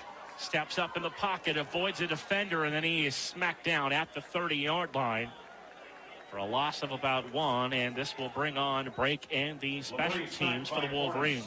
Yeah, 3 and out forced by St. Vincent. It's been a long time since they forced a 3 and out, so that kind of answers my question about how they were going to come out of the locker room here. Break to punt. So break will punt. Damon Black Jr. deep for the Bearcats. Black Jr., who had the big half, 6 catches, 64 yards, and a touchdown for the Bearcats, back to return. High, spiraling kick. Black juggles at the 30. Cuts back across the 35. Ball came loose on the turf. Wolverines trying to dive on that football. We haven't seen an official indication just yet, but it looks like the Bearcats are able to maintain the football. Yeah, it came right to him. Yeah, it came right to a Bearcat. Came right to a Bearcat there on about the 32, 33-yard line. So, yeah. Fumble on the play recovered by St. Vincent. The Bearcats take over 1st and 10 at the 33. So the Bearcats have it at their own 33. Left to right here, 3rd quarter. Just underway, 13:30. Wolverines holding a 10-7 lead.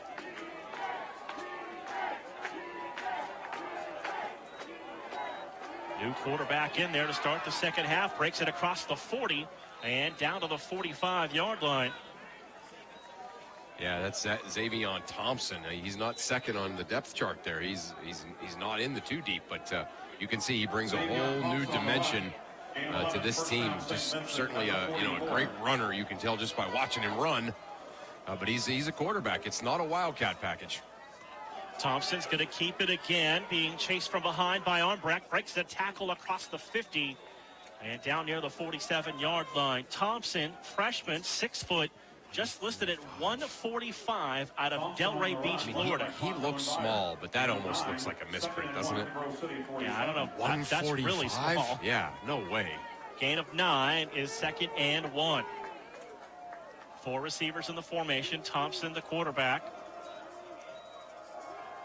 Gives it to his tailback. That is Dorsett, who has the 1st down into Wolverine territory and all the way down to the 35-yard line for a 1st down. My favorite misprint of all time was in the Beaver Falls program when I was a junior. I was listed at 6'10" instead of 5'10".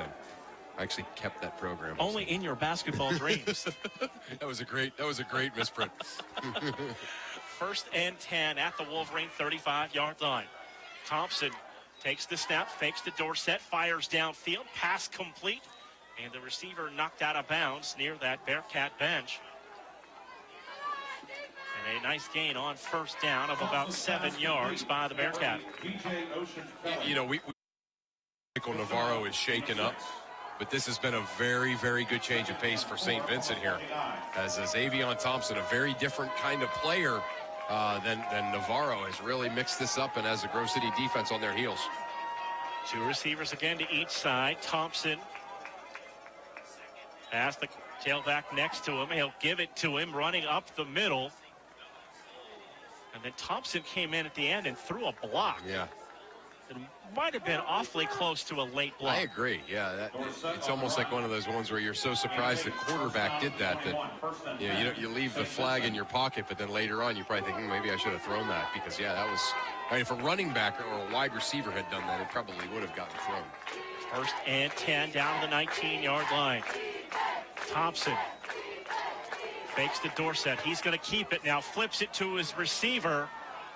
And he walks his way down the sidelines and into the end zone for a Bearcat touchdown. And that looked awfully close to being an illegal forward pass. Yeah, yes. Yeah, there's something kind of funny about it, but they didn't, obviously they were fooled by it, or they didn't think it was that, and St. Vincent has its second touchdown of the game. Sam Elliott, the junior kicker, will come on to attempt the extra point. Flags as there might be too many men on the field here for the Bearcats, as one player was slow to get off the field. And a Wolverine also jogging off, so we'll have to see.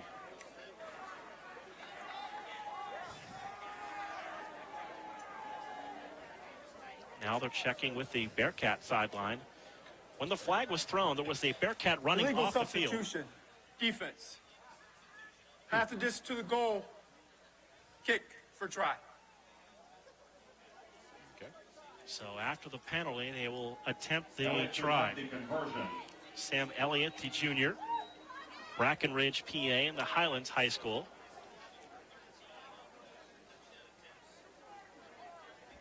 Will come on to attempt the kick. Now the referee and one of our officials meeting with the Bearcat head coach off that far sidelines. Maybe what do you think, Mark? Maybe he's asking for the yardage, so think about maybe going for 2. If it was Illegal substitution. Defense. That penalty is declined. Okay. Kick for try. He's just declining it. Yeah, so they'll decline the penalty and just line up for the traditional extra point. Right. The ball spotted at the 10-yard line. Yeah, that's the one you either take it and go for 2, or you leave it where you practice it every day. Snap down, rush on, and the extra point is good. 11:14 to play, third quarter. St. Vincent 14, Grove City 10 on 91.1 WSAJ. My name is Dale Pazinski, and this is how I live United. I volunteer with United Way, helping the homeless in my community by teaching computer skills and helping them build a basic resume to save on their very own USB drive. It's huge when somebody says, "Hey man, that job that you helped me apply for, I got it." My name is Dale Pazinski. I help people achieve financial independence. So I don't just wear the shirt, I live it. Give, advocate, volunteer, Live United. Go to liveunited.org. Brought to you by United Way and the Ad Council. 11:14 to play, third quarter, 14-10. St. Vincent back in front, and now it is the Wolverine offense that must respond. Yeah, and they have. They certainly have tonight. They've responded tonight a couple of times. Certainly the big one was after the first touchdown. But needed again here as they went 3 and out for the first time. It's in a long time there on their first drive, and then St. Vincent scoring for the first time since the turnover in short field in the first quarter. Ross and Bayer back deep for the Wolverines. It'll be Ross at his 6. Cuts back across the 10, outside 15. Trying to turn the edge, gets across the 25, outside 30. And then knocked out of bounds into the Wolverine bench, and a good return by Jacob Ross for the Wolverines. Yeah, he's done a lot of good returns all night. Yeah, he's been doing a great job tonight. We've seen a lot of space open on the return to this side, and this time Ross must have got word from the coaching staff up top to try to bounce it this way. Yeah, right. Yeah, you're exactly right. Did a good job, and again, pretty good. You know, it's not like he's broken one for 60 yards or anything, but he's certainly put them in better field position than we saw the last time they were home against W&J. Labrie out of the pistol. Schools the tailback. 3 receivers in the formation. Going to give it to Schools. Schools hits the pile across the 35 to the 36-yard line. They'll pick up about 4 and bring up 2nd and 6. And that's, the one thing, certainly 88 yards in the first half for Schools. They have established the running game here, and they need to keep, kind of keep that establishment.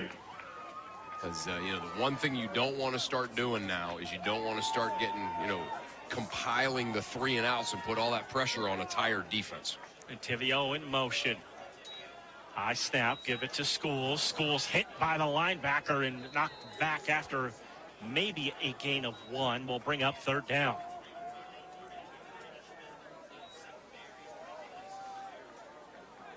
can see there's a different energy, a different feel to this St. Vincent team. And, like I said, they were only down 10-7, to a team they knew they were going to have their hands full with. But they got really outplayed, out-hustled, out-energied in the first half by this Grove City team. And you could tell they were challenging a little bit at halftime. Nativio checks out. Drake in at wide receiver. He'll line up. Trips to the right side. Labrie has Schools next to him. Takes the snap. Firing downfield. Penny Packer makes the catch. That should be good enough for a Wolverine first down. As the spot indicates, It's time to move the chain. Yeah, good job by the official, too. That's where he caught it. That is, because I looked and I could actually see space between he and the stick, but then he got driven back about 7 yards.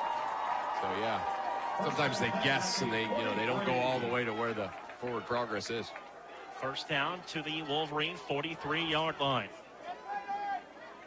Schools to the right of Labrie. One receiver to the right side, two to the left. High snap, give it to Schools, trying to bounce it to the outside, looking to turn the corner. And he gets across the 35. They're going to spot him back before the 35, at the 36. Yeah, he didn't get the block he needed. So somebody has to get out there and block Ben Davis, the safety, to spring that play, and nobody got out there and did that. So second down and 9. Ben Davis is listed as a safety, but he's playing outside backer. I thought so. Yeah. I looked at my roster. It said safety, but he's playing outside backer there. Ball at the 44-yard line. Fake to Schools. Labrie, time, fires over the middle. Penny Packer makes the catch at the 49-yard line. This was set up third down and short into Bearcat territory. Penny Packer takes a beating, doesn't he? Remember 2 years ago when he was playing quarterback, he'd take a beating. Now he takes a beating as a receiver. 6'2", 170, and a senior. 6'2", 170. That was the important part you said there, because, man, Third and 2. So he's tall and he can go get it, but he's 170, so when he gets hit, it makes you cringe. He feels it. Yeah. Third and 2 as we approach 8 minutes to play, third quarter. Bearcats showing blitz. They give it to Schools, and Schools is going to be knocked down at the line for no gain. It'll be down and 2. No gain. Fourth and 2.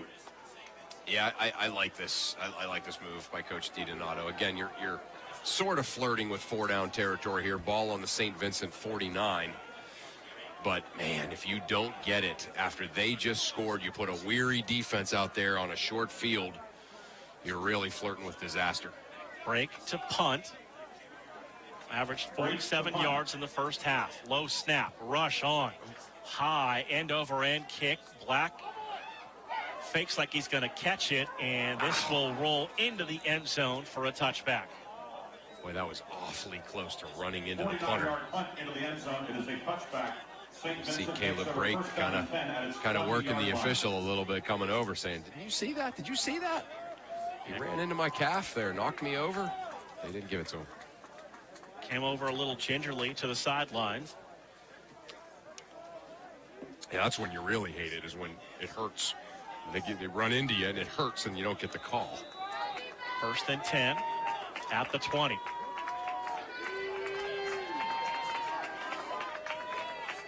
Thompson remains at quarterback. Takes the snap, fakes it to Dorsett. He'll keep it, try to get up down the line, looking for a block that he did not get. And is able to get upfield for about 2 and bring up second and 8. And you can see this offense is, obviously they're still running several of the same plays, but it's totally different because Thompson makes a read early after the snap as to whether or not to keep it based on what, the defense does. And again, the defense played with so much energy in the first half, a little tired now. And this guy can really run, this new quarterback, Xavion Thompson. Thompson out of the pistol, takes the snap, gives it to Dorsett, trying to string it up the line of scrimmage. Now he turns upfield, and it's pulled down shy of the 25-yard line to bring up third and long. Yeah, it was Armbrecht again. Just getting all the way down the line again. 2-yard gain. Armbrecht, 4 tackles, a pair of sacks in the first half for the senior defensive end. He's played great. He has played so great, and Quentin Reed has played great too. The other guys too, all the guys on the defensive line, but seems like Reed and Armbrecht continue to get tackles. Big 3rd down and 6 for the Wolverine defense. Thompson has Dorsett next to him. 4 wide receivers, 2 to each side. Dorsett. Thompson firing downfield. Short hops the receiver, incomplete at the 40-yard line. Will bring up 4th down, and the Bearcats will punt. Huge. Great call to punt there. Play the field position game. Now you go out there, you force a 3-and-out. You're going to get the football back in good field position. Great coaching, great execution. Ross at his 35. Awaiting the punt. Witchy will punt. Low snap. Picks it up, gets it away. Ross floats underneath it at the 30. Looking for a block. Gets the first block. Steps inside the 35 and down to the 37-yard line. 46-yard punt. Exchange of possession gives the ball right back to the Wolverines. That was a punt that will be sitting in our sweatpants and T-shirts tomorrow, watching at 1 o'clock in the afternoon. That was an NFL punt right there. Wow. But your team will win and mine will not. Yeah. No reply to that? Yeah, sorry. I don't kick people when they're down. Labrie out of the shotgun. Schools with him. 1 receiver to the right, 2 to the left side. That is Penny Packer and Rico. Nativio in motion. Give it to Schools. Trying to follow Nativio's block, and he is going to be knocked down after a gain of 1. It's 2nd down and 9. Schools on the run. Brought down by Hans White. Nativio will check out. Cameron Drake, the freshman wide receiver out of Monaca's Central Valley High School, checks in. 2nd down and 9 here. They got to need a good play right here to get back on schedule. 5:15 to play, 3rd quarter. 14-10, St. Vincent leading Grove City. Labrie takes the snap. Look at Drake, hit him in the numbers right out of his move. And a nice gain will bring up 3rd down in about 4. And that ball was right on the numbers. That was a great play. Yeah, great route running, good protection, good pass. So here you got it, your 3rd and short now. You want to go from 2nd and long to 3rd and short. That's what you wanted out of that play. 3rd and 3 at the 45. Twins to each side. Labrie lost the football. Picks it up. Fires it downfield. And the receiver reaching back. Did he make a play on the football? Is not able to hold on to the ball. Yeah, we saw the St. Vincent people going incomplete, but we didn't see the official going incomplete, so got my heart rate up for a second, but no. So it's 4th and 3. And again, Drake will punt and try to pin the Bearcats back deep. Black Jr. standing at his 20-yard line to return the kick.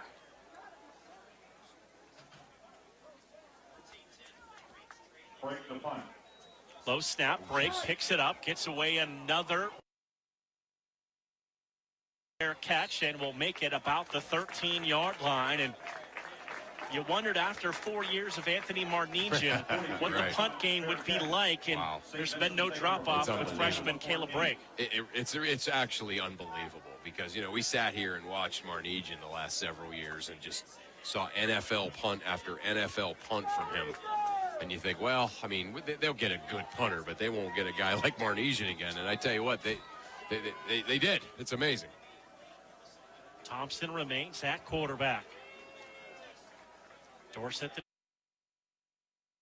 gave it to Dorsett. And Dorsett's going to be knocked down in the backfield for a loss of about 2 as that play was thrown off by the snap. We've seen that from both teams. Kind of the snaps have been just a little awry for both teams, and it throws off the rhythm. That's it. Well, any timing play, any handoff, any zone read, any skinny post type of routes that you're running, you're off. You're off by a split second, and that's all it takes. So it blows up the whole play. 2nd and 12, under 4 minutes to play, 3rd quarter. Wolverines showing pressure. Thompson gives it to Dorsett, and this time he'll get up to the 15-yard line for a gain of 3. So it'll be 3rd and 9, and another opportunity for the Wolverines defense to get off the field. Yeah. Between Dorsett and Thompson. How many teams in the PAC have their featured tailback and their quarterback that combined don't weigh 300 pounds? 3rd and 9. And goes in motion. Thompson back to pass, sets up the screen, high and incomplete, and it brings up 4th down. And that was because of the pressure up the middle by the Wolverine defense. Pressure up the middle, and since they were setting up the screen, Thompson wasn't looking run. So he was pressured, and he wasn't doing his usual thing, looking for the run. He was looking to dump it off there, and because of the pressure, he wasn't able to see the receiver nor throw it where he wanted to. That's good defense more than bad offense. Ross back to return. Snap and the kick away. Ross fields it at the Wolverine 49-yard line and gets up to about the 48-yard line of the Bearcats. We'll see where they spot it officially. Flag on the play. Where's the flag? Byer coming off the field clapping. So we'll have to see what the penalty call is. Officials huddling. Holding against St. Vincent. What do you do here? Again, you're make him kick it again. Holding. Kicking team, number 54. Yeah, you like your opportunity. 10-yard penalty. Ross has been close to breaking a nice return. So push him back 10 yards and see what he can do this time.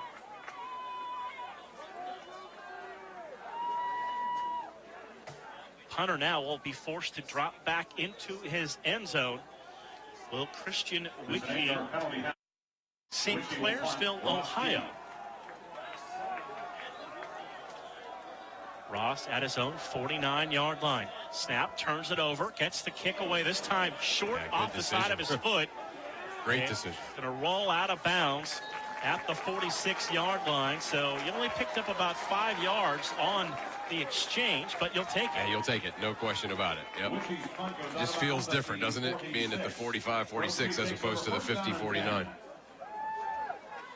So 1st and 10 Wolverines at the Bearcat 46-yard line. 3:02 to play, 3rd quarter.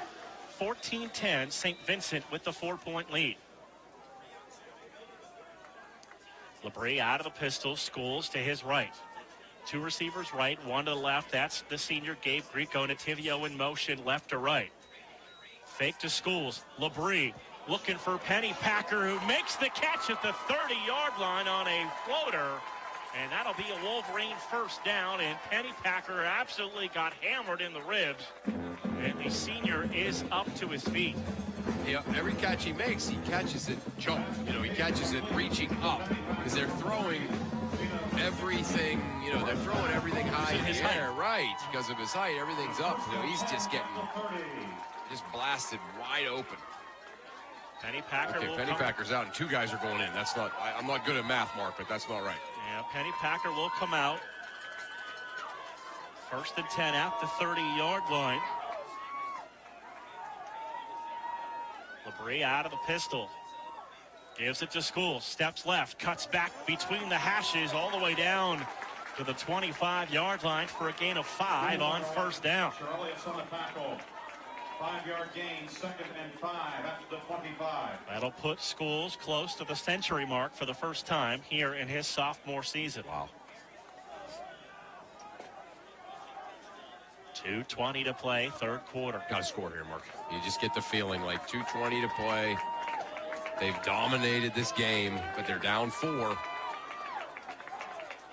Labrie working out of the pistol. Schools a yard behind him. Again, Nativio in motion right to left. Now Labrie to the sideline as he walks up. And they did not get the play off in time. And boy, that's about as upset as you'll see. Go ahead, Gabe. Coach Steve Offense, get number one of 2. his players. 5-yard penalty, 2nd down. Yeah, what he's 5-yard penalty to the 30, 2nd down. What he's upset with Labrie about is not being aware of that. That's 2 of those where Labrie he wasn't even aware of the play clock. Drake back in. Nativio to the sidelines on 2nd and 10. 1 receiver right now. Trips to the left. Schools to the left of Labrie. Two-step drop, firing. Gustafson makes the catch, dives across the 15 to the 14-yard line. That's a Wolverine first down. Got it. You're forgiven. Yeah. Great pass, great play there. Labrie making up for his mental error on the previous play with a great pass and a clutch play. Grove City picking up they got a first down, but they're outside the 10-yard line, so they can actually pick up a first down in by their end zone. Gustafson making the catch. His brother is the backup quarterback. First and 10. Running to the left.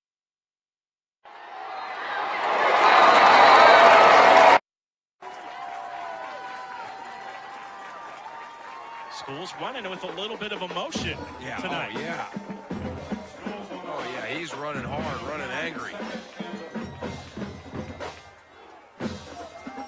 Jarrett Reppert, the freshman fullback out of Grove City High School. The wham package. Right up the street will check in. The former offensive lineman, now fullback. Yeah, you can look across the street and see the field he played on in high school. First and goal from the 4-yard line. Reppert in motion right behind the line.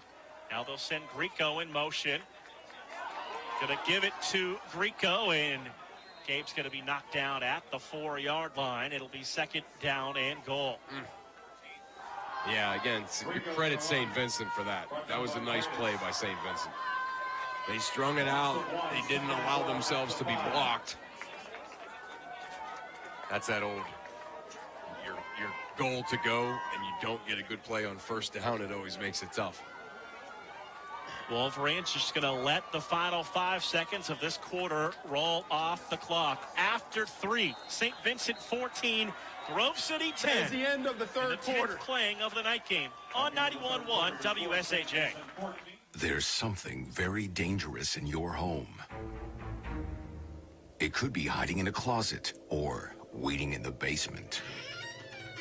It's not sharp or toxic or flammable, yet it helps send more people to the trauma center than any other household item. Hey, hon, do me a favor and hold the ladder for me. I have a better idea. Let's just call somebody to clean the gutters. To scoop out a few leaves? I'll be down in a heartbeat. Whoa! Ow! No! Using a ladder might seem easy. Misusing one is even easier. Ask any of the 150,000 people who fell off their ladders into the trauma center last year alone. Don't let a do-it-yourself project do yourself in. For tips on ladder safety, visit orthoinfo.org, a public service message from the American Academy of Orthopedic Surgeons, who want to keep your bones safe, strong, and well-connected. Final 15 of this one put up on the board. St. Vincent 14, Grove City 10. Wolverines will have a second and goal at the 5. Wesley Schools 25 carries, 111 yards, a touchdown, averaging about 4.5 yards per carry. Yeah, Schools is he's really getting it done. I'd like to see them go to him right here. One receiver right, 2 to the left. Labrie out of the pistol. Nativio wing to the right side. Labrie back to pass, looking for Gustafson. Fight for the football. Right. There's the flag. There's another flag. Looks to be interference on Cody Gustafson trying to fight for that football. Flag on the play. Using his size and a mismatch in that bottom corner. Pass interference. Defense, number 22. The foul occurred in the end zone. By rule, the ball be placed on the 2-yard line. First down. All right. Here we go. First and goal at the 2. Gustafson, the freshman, 6'2", 175 pounds, just boxing him out. He's fearless, too. Fearless. All right. Time to school him again here, Mark. First and goal at the 2-yard line. Labrie under center. Nativio in motion. Rico now comes in motion in the other direction. Give it to Schools and into the end zone for the Wolverine touchdown. Touchdown number 2 on the night for Wesley Schools. Yeah, that was a great job. Nice job by Reppert, blasting in there. Good job for the by the offensive line, and then Schools getting it done. Wolverines now up 16-14. Trying to. White White towels out on a whiteout night in a jam-packed crowd here at Robert E. Thorne Field. Causer on for the extra point. Snap, rush, kick up, and the kick is good. 14:55 to play, fourth quarter. Grove City 17, 14 on 91.1 WSHA. Dear John, I'm leaving. Uncontrolled high blood pressure is serious. Why can't we get back to when you checked on me? I don't want to leave, but remember, when I quit, you quit. Sincerely, your heart. Listen to your heart. Don't let it quit on you. High blood pressure can lead to a stroke, heart attack, or death. Get yours to a healthy range today. Find out how at heart.org/blood pressure. A message from the American Heart Association, the American Stroke Association, and the Ad Council. Big response by the Wolverine offense, kept off by Wesley Schools the night. And the Wolverines back in front 17-14. Just 5 seconds here into tonight's fourth quarter. Yeah, what a great answer by the Grove City College offense, now taking that 17-14 lead. Caleb Brake will kick. Two men back deep at the goal line for the Bearcats.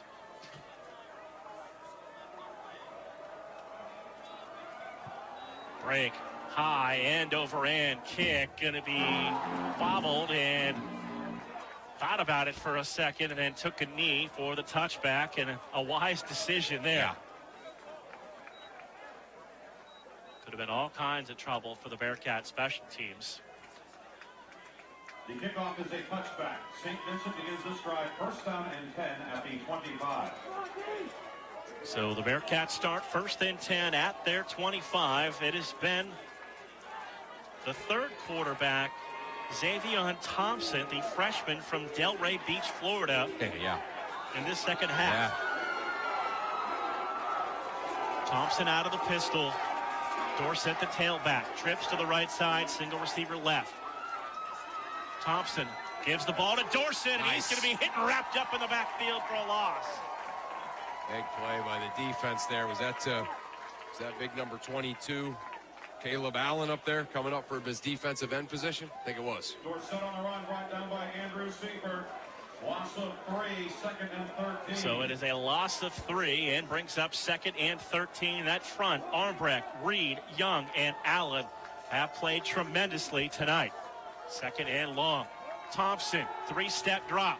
Standing in the pocket. Single coverage downfield, and the pass is knocked away and incomplete at the last second. Good coverage by Jackson McFall and Kyle Byer. Yeah, I tell you what, it was one of those things where at the very last second, Cole Redrup came over and broke it up behind it. He had a chance to get up there and make the play.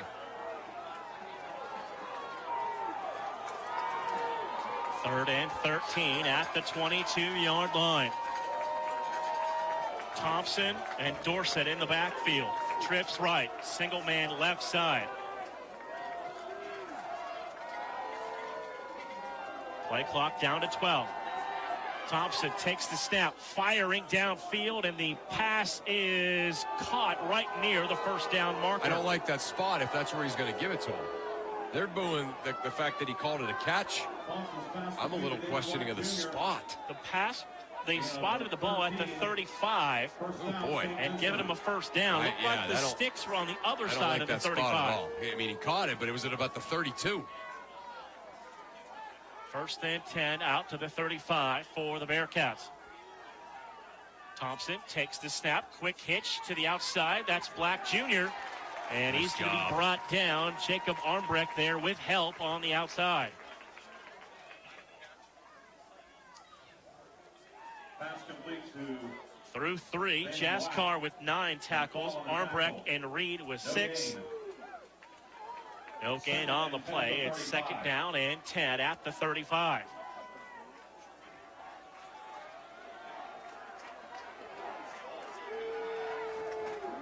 One receiver to the right, 2 to the left side.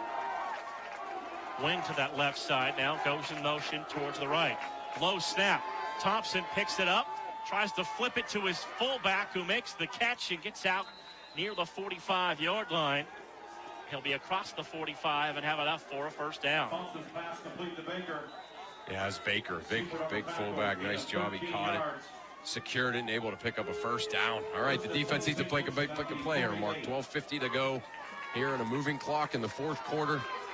Grove City up 17-14. Both teams with all 3 timeouts. Thompson gives it to Dorsett.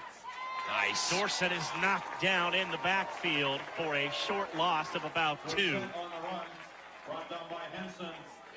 Great play there by Henson, just ripping him down.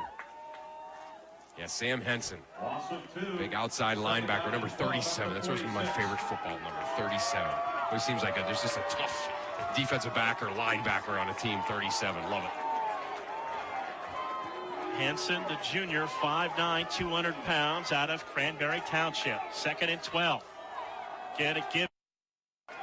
Dorsett trying to string it to the outside, and the Wolverine defense there to stretch it to the boundary, to the short side of the field, and use that as an extra defender for a short gain. 1 yard gain. It is 3rd down and This is a big play right here. You can feel it. 3rd down and 11. Here comes the crowd. Thompson looking to the sidelines. Freshman quarterback. As the senior running back and Janare Dorsett next to him. Need St. Vincent to make a mistake here, Mark. 3rd and 11. Thompson, 2-step drop, looking to run right up the middle. Flag. Thompson slides down to the 40-yard line, and one of the offensive linemen for the Bearcats pleading that he shouldn't get called for a penalty, and he is going to. Yeah, you can see Thompson just sprung. Holding. Offense. Number 55. 10-yard penalty. Replay 3rd down. That is on Reed Brickoff, the senior center from Duncansville, PA. So this becomes 3rd and 21 with the ball all the way back at the 37-yard line. Twins to each side. The crowd again up and yelling. Thompson, 5-step drop, stepping up, looking to run. Yeah. And they got him at the 40-yard line and pushed him back. So it'll bring up 4th down. It'll say forward progress to the 38-yard line, and the Bearcats will punt. Yeah, that's a big sequence of events. The holding penalty on St. Vincent, that's imagine that's not called. They're still driving, and then the big stand right there on 3rd and long. Ross right about his own 18-yard line. Low snap, picks it up again, gets the kick off. End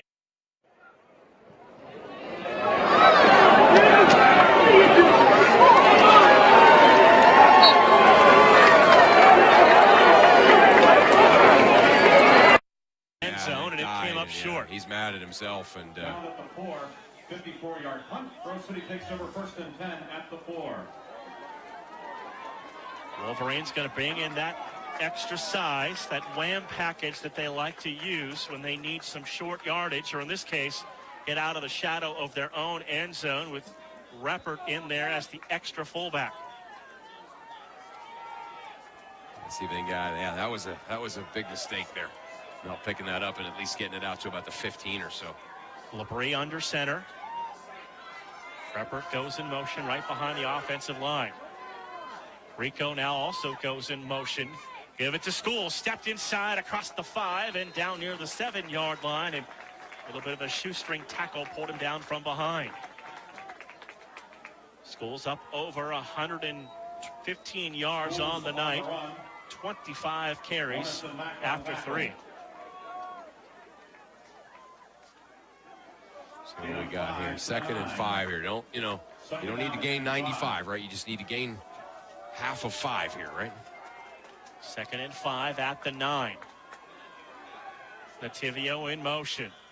Give it to Schools again, up the middle, across the 15, 20, 25, across the 30, 35, 40, 45-yard line, out of the shadow of the end zone, and a flag at the end of this play. might get a sideline warning here on the Grove City bench where that flag was thrown, Chris. Yeah, is that just a... Hopefully it's just the warning.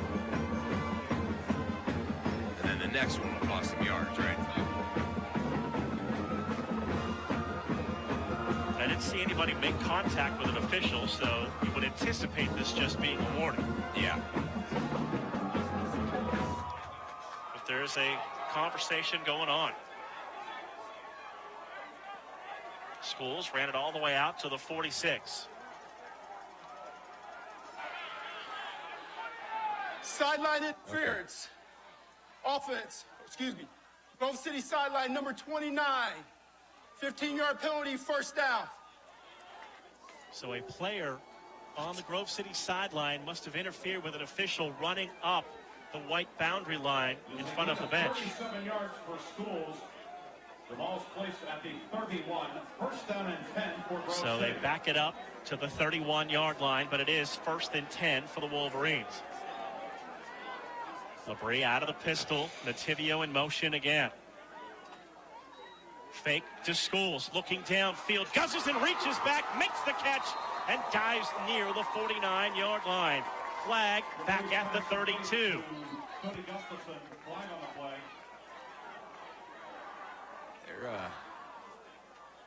This big hill to climb here for Grove City College. Holding. Offense, number 7. Getting this win. 10-yard penalty. Replay, first down. To get over the hump, sometimes you got to slay a dragon a million times, and an inexplicable sideline call and then a hold negate 2 good plays. Now first down and 20 at the 21. Holding on the sophomore center. So 20 with 9:20 to play. Labrie takes the snap. Gives it to Schools. Schools stutter steps ahead to the 23-yard line. He'll pick up 3. Bring up second down and just about 17 to go. 9 minutes to play. Grove City 17. St. Vincent 14. Drake checks in. Nativio to the sidelines.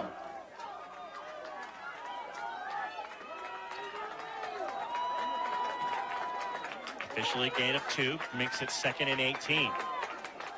4 receivers. Bree, 2-step drop. Firing, has the pass complete. It looked like Drake, that is Pennypacker on the reception. Pass complete from Labrie to Pennypacker. Wow on the tackle. That is a gain of 8. It'll bring up 3rd down and 9. Okay, so, you think about where you started. Now it's 3rd down and 8. You can... Labrie has 3 receivers to the right and 1 to the left. Schools the tailback, 3rd and 8. Labrie back to pass. Has the pass complete to Pennypacker, and Pennypacker is going to be pulled down about 2 yards shy of the first down. Labrie's pass complete to Pennypacker. So it'll bring up 4th down, and Caleb Brake, the punter, will come on. Brake averaging about 44 yards a kick. Yeah, he's been great tonight. Needs to be good here. I'm using my breathing exercises to get over that sideline call. That sideline interference call. Come on. Black Jr. back deep at his 25-yard line. Snap to Brake, rush on, gets the kick away. High, another end over end. Black at the 20. Retreats back to the 15. Back near the 10-yard line, and then is pulled down shy of the 15-yard line. Tried to give ground to gain ground, but the special teams had that play hemmed in. Great job. This Grove City special teams has been great all night. So here we go. Grove City leading 17-14, 7 minutes and 10 seconds to play here in this football game. St. Vincent going to take over 1st and 10 on their own 18. Thompson, the quarterback. Dorsett, the tailback. 1 receiver to the right, trips to the left side. Plenty of time on the play clock, now down to 17. Thompson looking to the sidelines, now walks up to his line, maybe adjusting the play, down under 10 seconds. Down to 5 seconds. Gets the snap off. 3-step drop. Rolling to his right. Firing underneath, and the pass tight roping the sidelines for a Incomplete. catch. No, incomplete. It's going out of bounds. bounds. Yep. Thompson's pass incomplete. Intended for So David the incompletion brings up 2nd and 10 and stops the clock with 7:05 to play in the 4th quarter.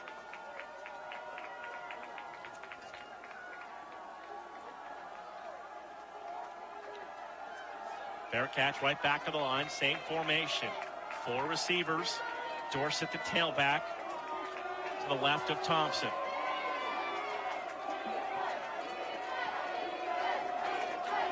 Play clock down to 5. Thompson takes the snap. Firing underneath, and the pass caught at the 24-yard line. Conto there to make the stop. Brings up 3rd down. Yeah, 3rd down and about 4 or 5 it's going to be. Yeah, 3rd down and 4. Obviously a big play here. 6:45 to go on a rolling clock.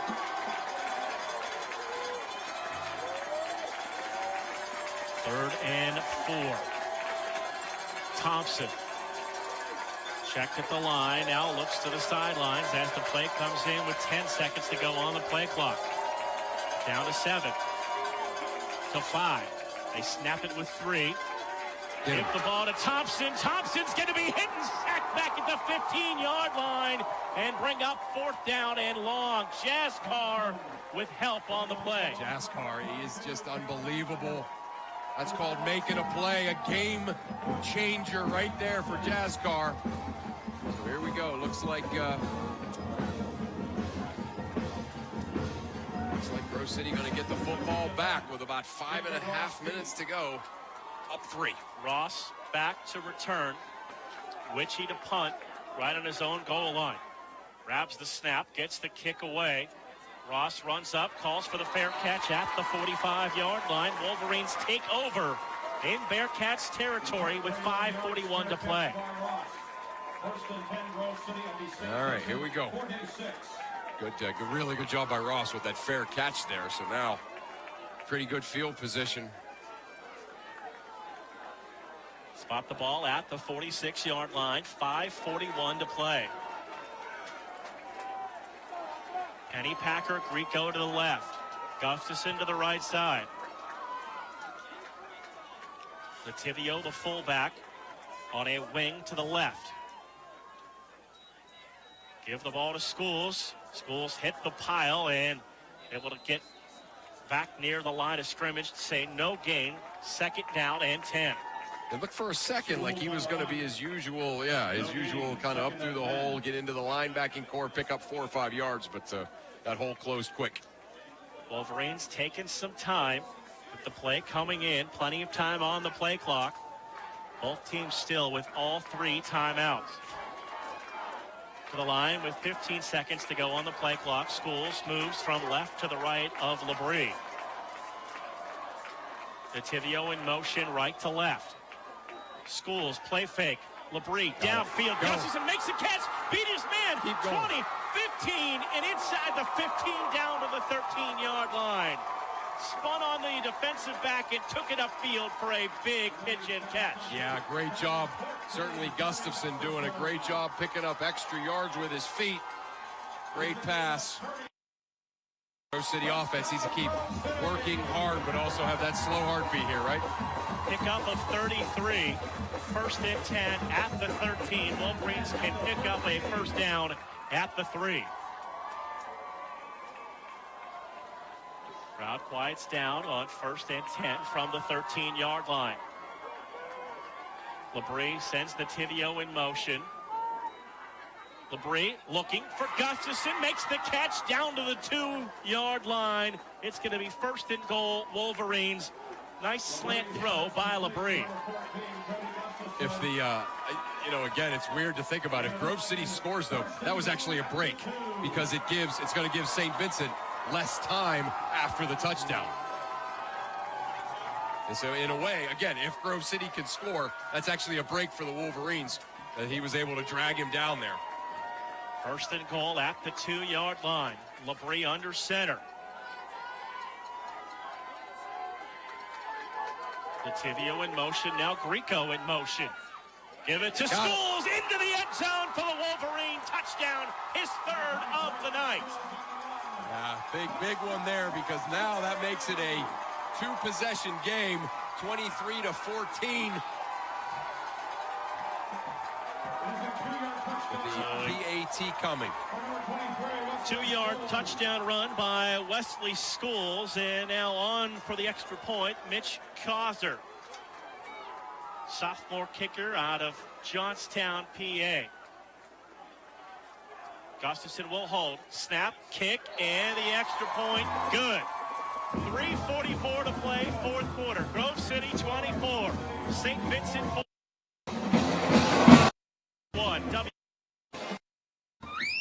Check her out. Oh, man. I like that. When young men turn 18, they think they know a lot about the facts of life. But there are a few more facts they need to know. Fact, you have to register with Selective Service when you turn 18. It's the law. Fact, registration keeps you eligible for government jobs and student loans. Fact, it's easy to register. Just visit sss.gov or any post office. Register with Selective Service when you turn 18. It's the law. And that's a fact. Play in tonight's fourth quarter. Wesley Schools and Causer's extra point have given the Wolverines a 10-point. Here it is, 3:44, a lot of time left. Obviously, when you're trying to climb a hill such as the one Grove City's trying to climb, you got to really buckle down here and play defense. Drake will do the kicking for the Wolverines special teams. Two returners at their goal line for the Bearcats. Low end over end kick. And it's going to go out of bounds and give the Bearcats the ball at the 35-yard line.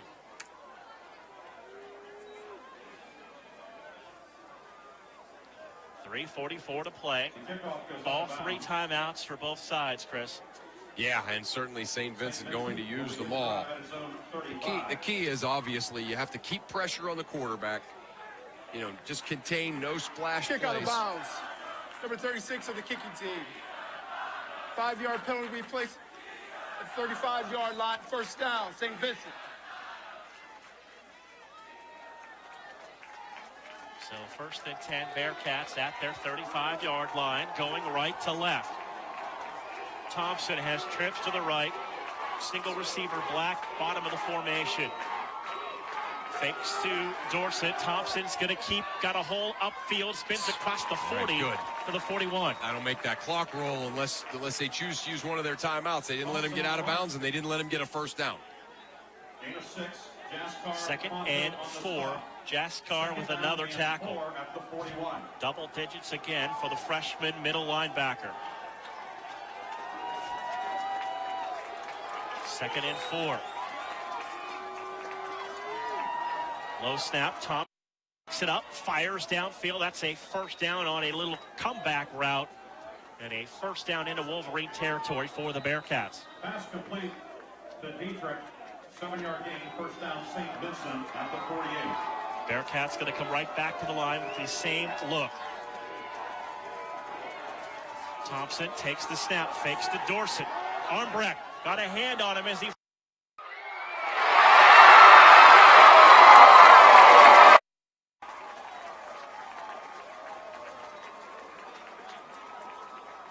So it'll bring up second down and 10. Almost made a miracle catch there.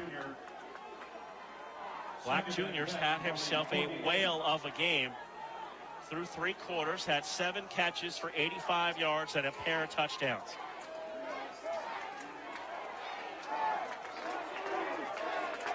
Second and 10 at the 48-yard line. 24-14 Wolverines. 2:49 to play, and a flag and a procedure penalty coming up here on the Bearcats. Going to make it second and 15. Offense, number 61. 5-yard penalty, second down. Tyler Rao, the senior left guard out of Frederick, Maryland. Brings up second and 15, back to the 43-yard line. Wolverine corners playing off on this second and 15. Thompson, 5-step drop, step it up. High pass caught and then knocked out of bounds. We got out of bounds. Okay. Pass complete to Dietrich. McFall on the tackle. That's Dietrich, Dalton Dietrich, one of a plethora of senior wide receivers 47. for the Bearcats. It is 3rd down and 5. Big play here. I mean, again, they're going to go for it, obviously, but still, you want to keep the pressure on. 3rd down and 5. Thompson firing underneath, and the pass is incomplete. That's Seifert on the coverage. One of the Wolverine seniors, Andrew Seifert. Thompson's pass is incomplete. It's 4th and 5. 4th down and 5. This is the really, I mean, again, I always hate saying things like this, but it's a big play. This play is a ball game. Play. Yeah, it's a bigger play. But this is the ball game here for St. Vincent. This is the ball game. Like for them to stay in it, this is it. 4th and 5. Thompson has 4 receivers. Takes the snap. Pressure from behind. Got him. He's going to be hit and dropped in. It's a turnover on downs. And the Wolverines are going to get the football back. 2:13 to go, up 10. City takes over 1st and 10. At the 47-yard line. Gotta keep the slow heartbeat here. Just do what you've been working on. Do what you've been doing every day. 1st and 10, Wolverines at the 47-yard line.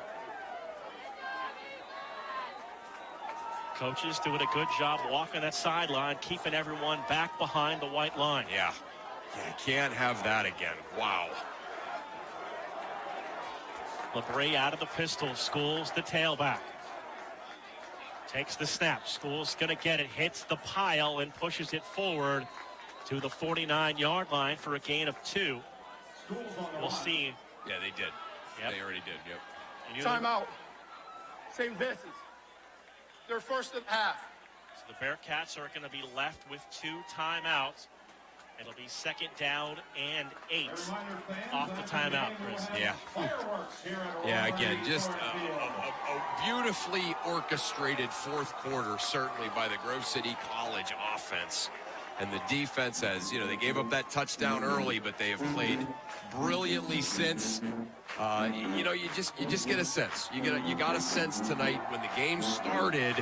And I don't want to talk about it past tense yet, but that there was a little. They always play hard. They always play hard for Coach DiDonato, but they just had a little bit of inspiration tonight. They were flying around like we hadn't seen them. They were hitting like we hadn't seen them defensively, offensively. They had the one mistake that led to the short field and the touchdown, but other than that, really, 2nd and 8 off the Bearcat timeout. 1 receiver left, 2 to the right. Nativio in motion right to left. Give it to Schools up the middle. 1st down, 40 to the 35, and it's another Wolverine 1st down for Wesley Schools to the 34-yard line. Yep. Now they're down to 1 timeout with 4 downs, 4 fresh downs for Grove City. That's a timeout. St. Vincent. They're 2nd of the half. LeBray sprinting to the sidelines, had some moisture on his hands, wanted to get that towel quickly to get his hands dried off. Yeah. 1 timeout left for the Bearcats. It is 1st down and 10 for the Wolverines at the 34 with 2:03 to play in the 4th quarter.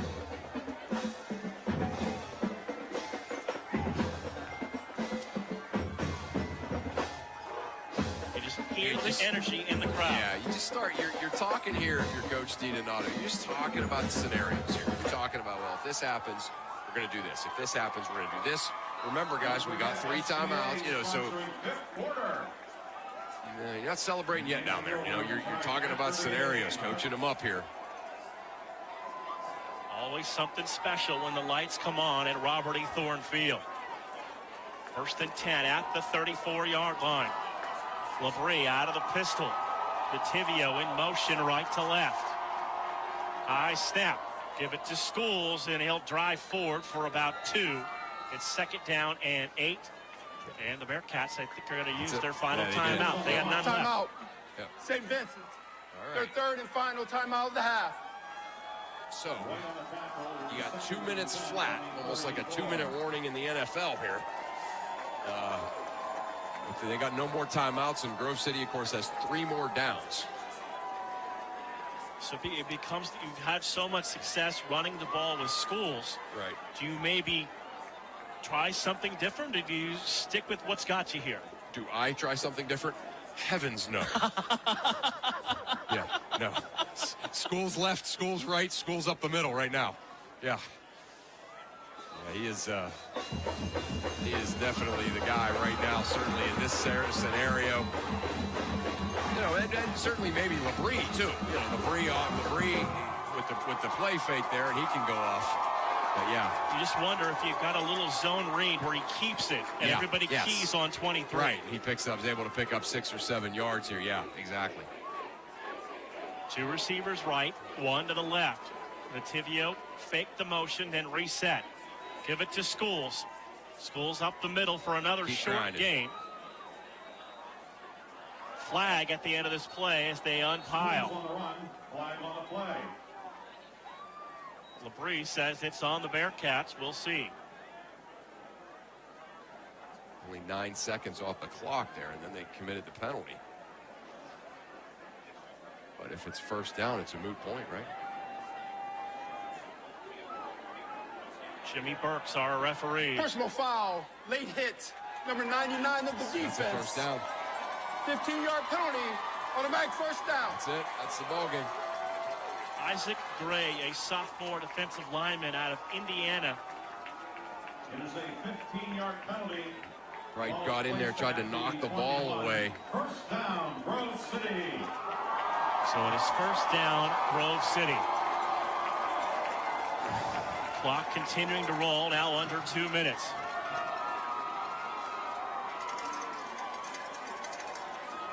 Everyone in tight. Wolverines just letting that play clock roll down.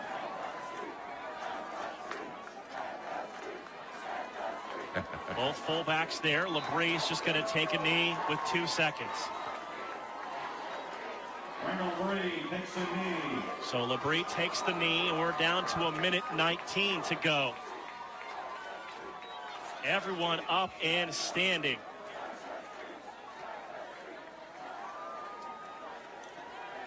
With 1:07 to play in the fourth quarter. Labrie again will go under center.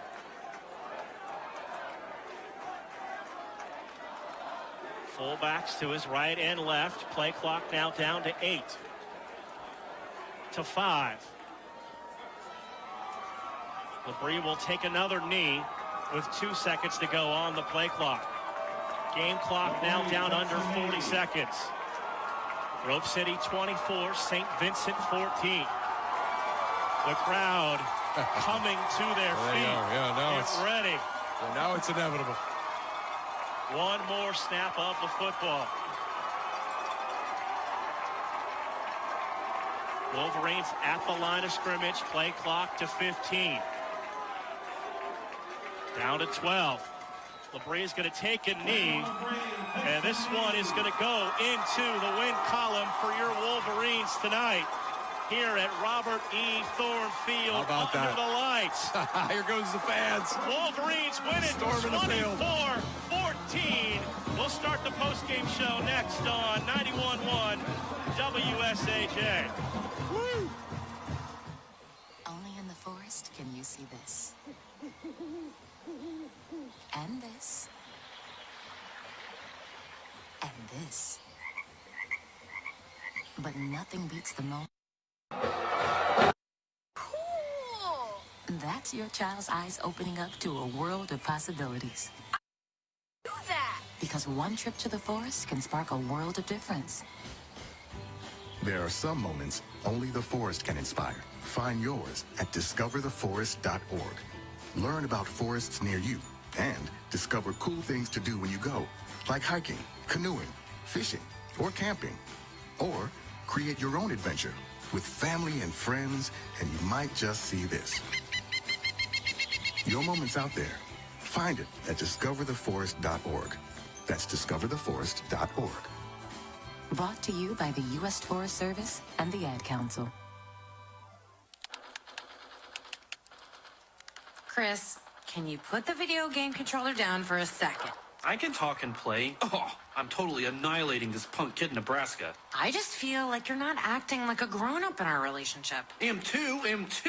Well, you know, you still ride your skateboard to work. There's the comic book collection, the race car bed. Look, I'm young at heart, but I put money into my 401k every paycheck. I picked up a few savings tips at feedthepig.org. I have control of my financial life now, and that feels pretty grown up. Put away a few bucks, feel like $1 million. Putting some money from every paycheck into a savings account or contributing to your 401k can make a big difference later. For free ideas and easy tips on ways to save, go to feedthepig.org. That's feedthepig.org. So, I bet I look like a grown-up to you now. Well, except for the footy pajamas, I'd have to agree. This message brought to you by the American Institute of Certified Public Accountants and the Ad Council. As I went through school, one giant question loomed over me. What did I want to be? But in order to know what I wanted to be, I had to first decide what I wanted to make. I wanted to make more. So I became a teacher. Now I make learning a privilege, not a chore. And frustration a tool, not an obstacle. I make working hard seem easy, and giving up impossible. I make an old subject feel like a fresh thought, and unconventional methods common. I make material things less important, and little things like patience and kindness count. I make weekdays more exciting than weekends, and classrooms feel like anything but. I make things different, which is all I ever hoped for. I'm a teacher. I make more. Find out how you can make more at teach.org. Make more. Teach. Brought to you by Teach and the Ad Council. Back at a very raucous Robert E. Thorne Field, the Grove City Wolverines, with the student body celebrating with the team on the field, have won this game tonight by a final score of 24-14. Chris, we haven't talked about it for the last several years. Right. It's been a while since this team has won a football game. Yes. They lost their last 33 in a row. Right, we didn't talk about it. And why didn't we talk about it? Because it didn't matter. They went out there every week. They played hard. They were coachable. They've been building towards this now, certainly throughout the course of last year and early into this season. And you just had a sense, I don't know, I showed up tonight. I don't want to act like I predicted this, but I just had a sense coming over here tonight that this was going to happen. And, you know, again, this isn't like, you know, the old Al Michaels line. Do you believe in miracles? Yes. No. This wasn't a miracle. This was a team that has worked hard, has done all the right things, spent a lot of time in the weight room this offseason, and they're a vastly improved team. And this is going to happen more often. You know, we were talking about it during the commercial breaks. Ryan Briggs, the great SID here at Grove City, telling us there's one number retired in school history, the great R.J. Bowers, who wore 33. That's awesome. The streak comes to an end at 33. And the Wolverines are 1-1 in PAC play. That's right. That's what you start talking about now. You know, you don't start talking. We're 1-1 in PAC play. We got certainly some games with some opportunities to turn this season into a great one. So yeah, congratulations to Coach DiDonato and his staff. Congratulations to the guys. You know, again, you're just happy when something like this comes to an end. You know, and again, but I think certainly after watching this team tonight, you know, this isn't a fluke. This is a good team. So yeah, good football team that played well in every phase of the game and earned this one tonight. Right, no question about it. Well said there. So we will put a wraps on this, but the celebration will continue on the field tonight as the Wolverines get the victory over St. Vincent 24-14. It is on to Waynesburg next week for a 1:30 kickoff at Waynesburg. We are back here, Chris, you and I, for Thomas More on October 7th. Yeah, it'll be a while, won't it? Yeah, October 7th seems like a long time from now, but Thomas More, a team that's reeling a little bit, lost 2 in a row, so, you know, maybe they're certainly gettable, but, you know, Grove City at Waynesburg next week, so yeah, certainly good luck to you and Briggsy and the Wolverines next week down in Wayne County, and then See you back here for Thomas More.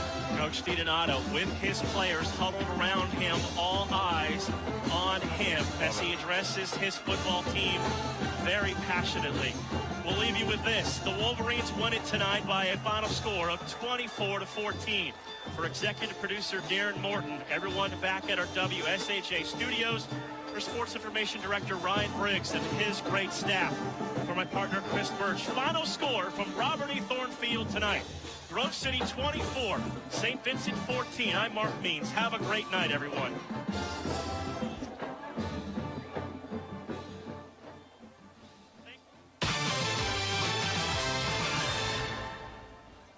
Extramarital affairs, money laundering, and general overstep.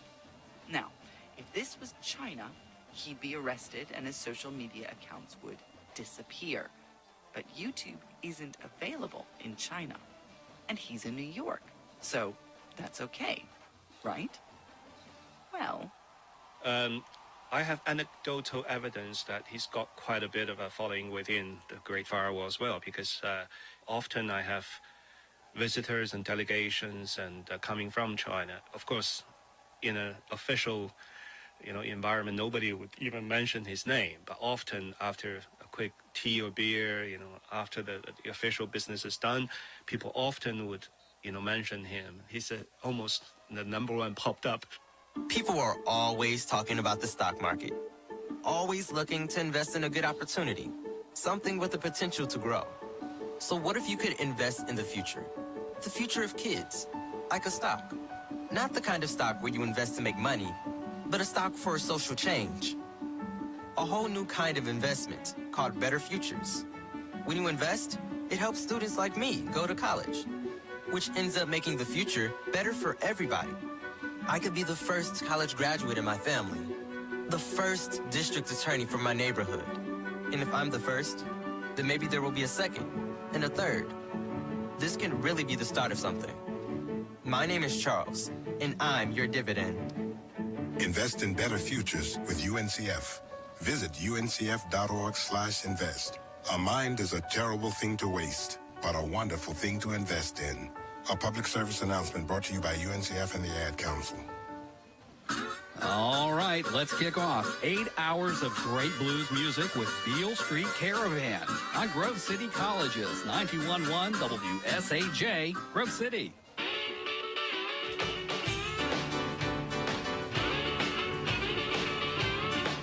Celebrating the sounds of Memphis for 21 years, welcome to another episode of Beale Street Caravan.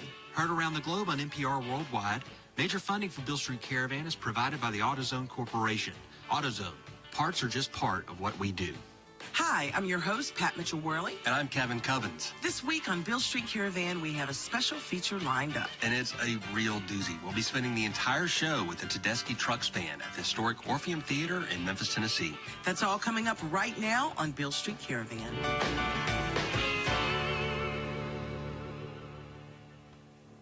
Hey, Pat. Hey, Kevin. Well, how cool is this? Well, this is pretty cool. As our listeners probably are already aware, the Tedeschi Trucks Band features a combined musical might of husband-wife duo Derek Trucks and Susan Tedeschi. Formidable artists in their own right. No, wait. Formidable doesn't really come close to capturing the weight of their respective careers. But I guess what I'm trying to convey is that the two of them are incredibly talented and prolific. You get the sense that they eat, sleep, and breathe music and family. Derek especially, you wonder how he finds the time. And the two of them together, they find yet another creative outlet by combining their talents in their respective bands as the Tedeschi Trucks Band. You use the word family, and I wonder if it's an extension of Derek's time with the Allman Brothers or what. But that sense of musical family really permeated the vibe backstage at the Orpheum that night. Not to mention that Susan and Derek have two small children that often accompany them on tour. Right. And it's a really big band. 12 pieces, I believe, plus the road crew on top of that. And backstage, it feels like it's Christmas with all the siblings and cousins around. And I immediately contrast that with my own experiences as a musician, getting out of the tour van in some random city and thinking, how do I get away from these crazy people? The Tedeschi Trucks Band has a brand new record out. It's titled Live from the Fox, Oakland. It's out on Fantasy Records, and it captures them in peak form during their last tour, and it's amazing to listen to from start to finish. Stick around after the break. Pat sits down with Derek backstage at the Orpheum Theater in Memphis and gets to catch up. And we'll also have a special guest getting on stage with the band. You don't want to miss that. Here's the Tedeschi Trucks Band live on Beale Street Caravan.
so much.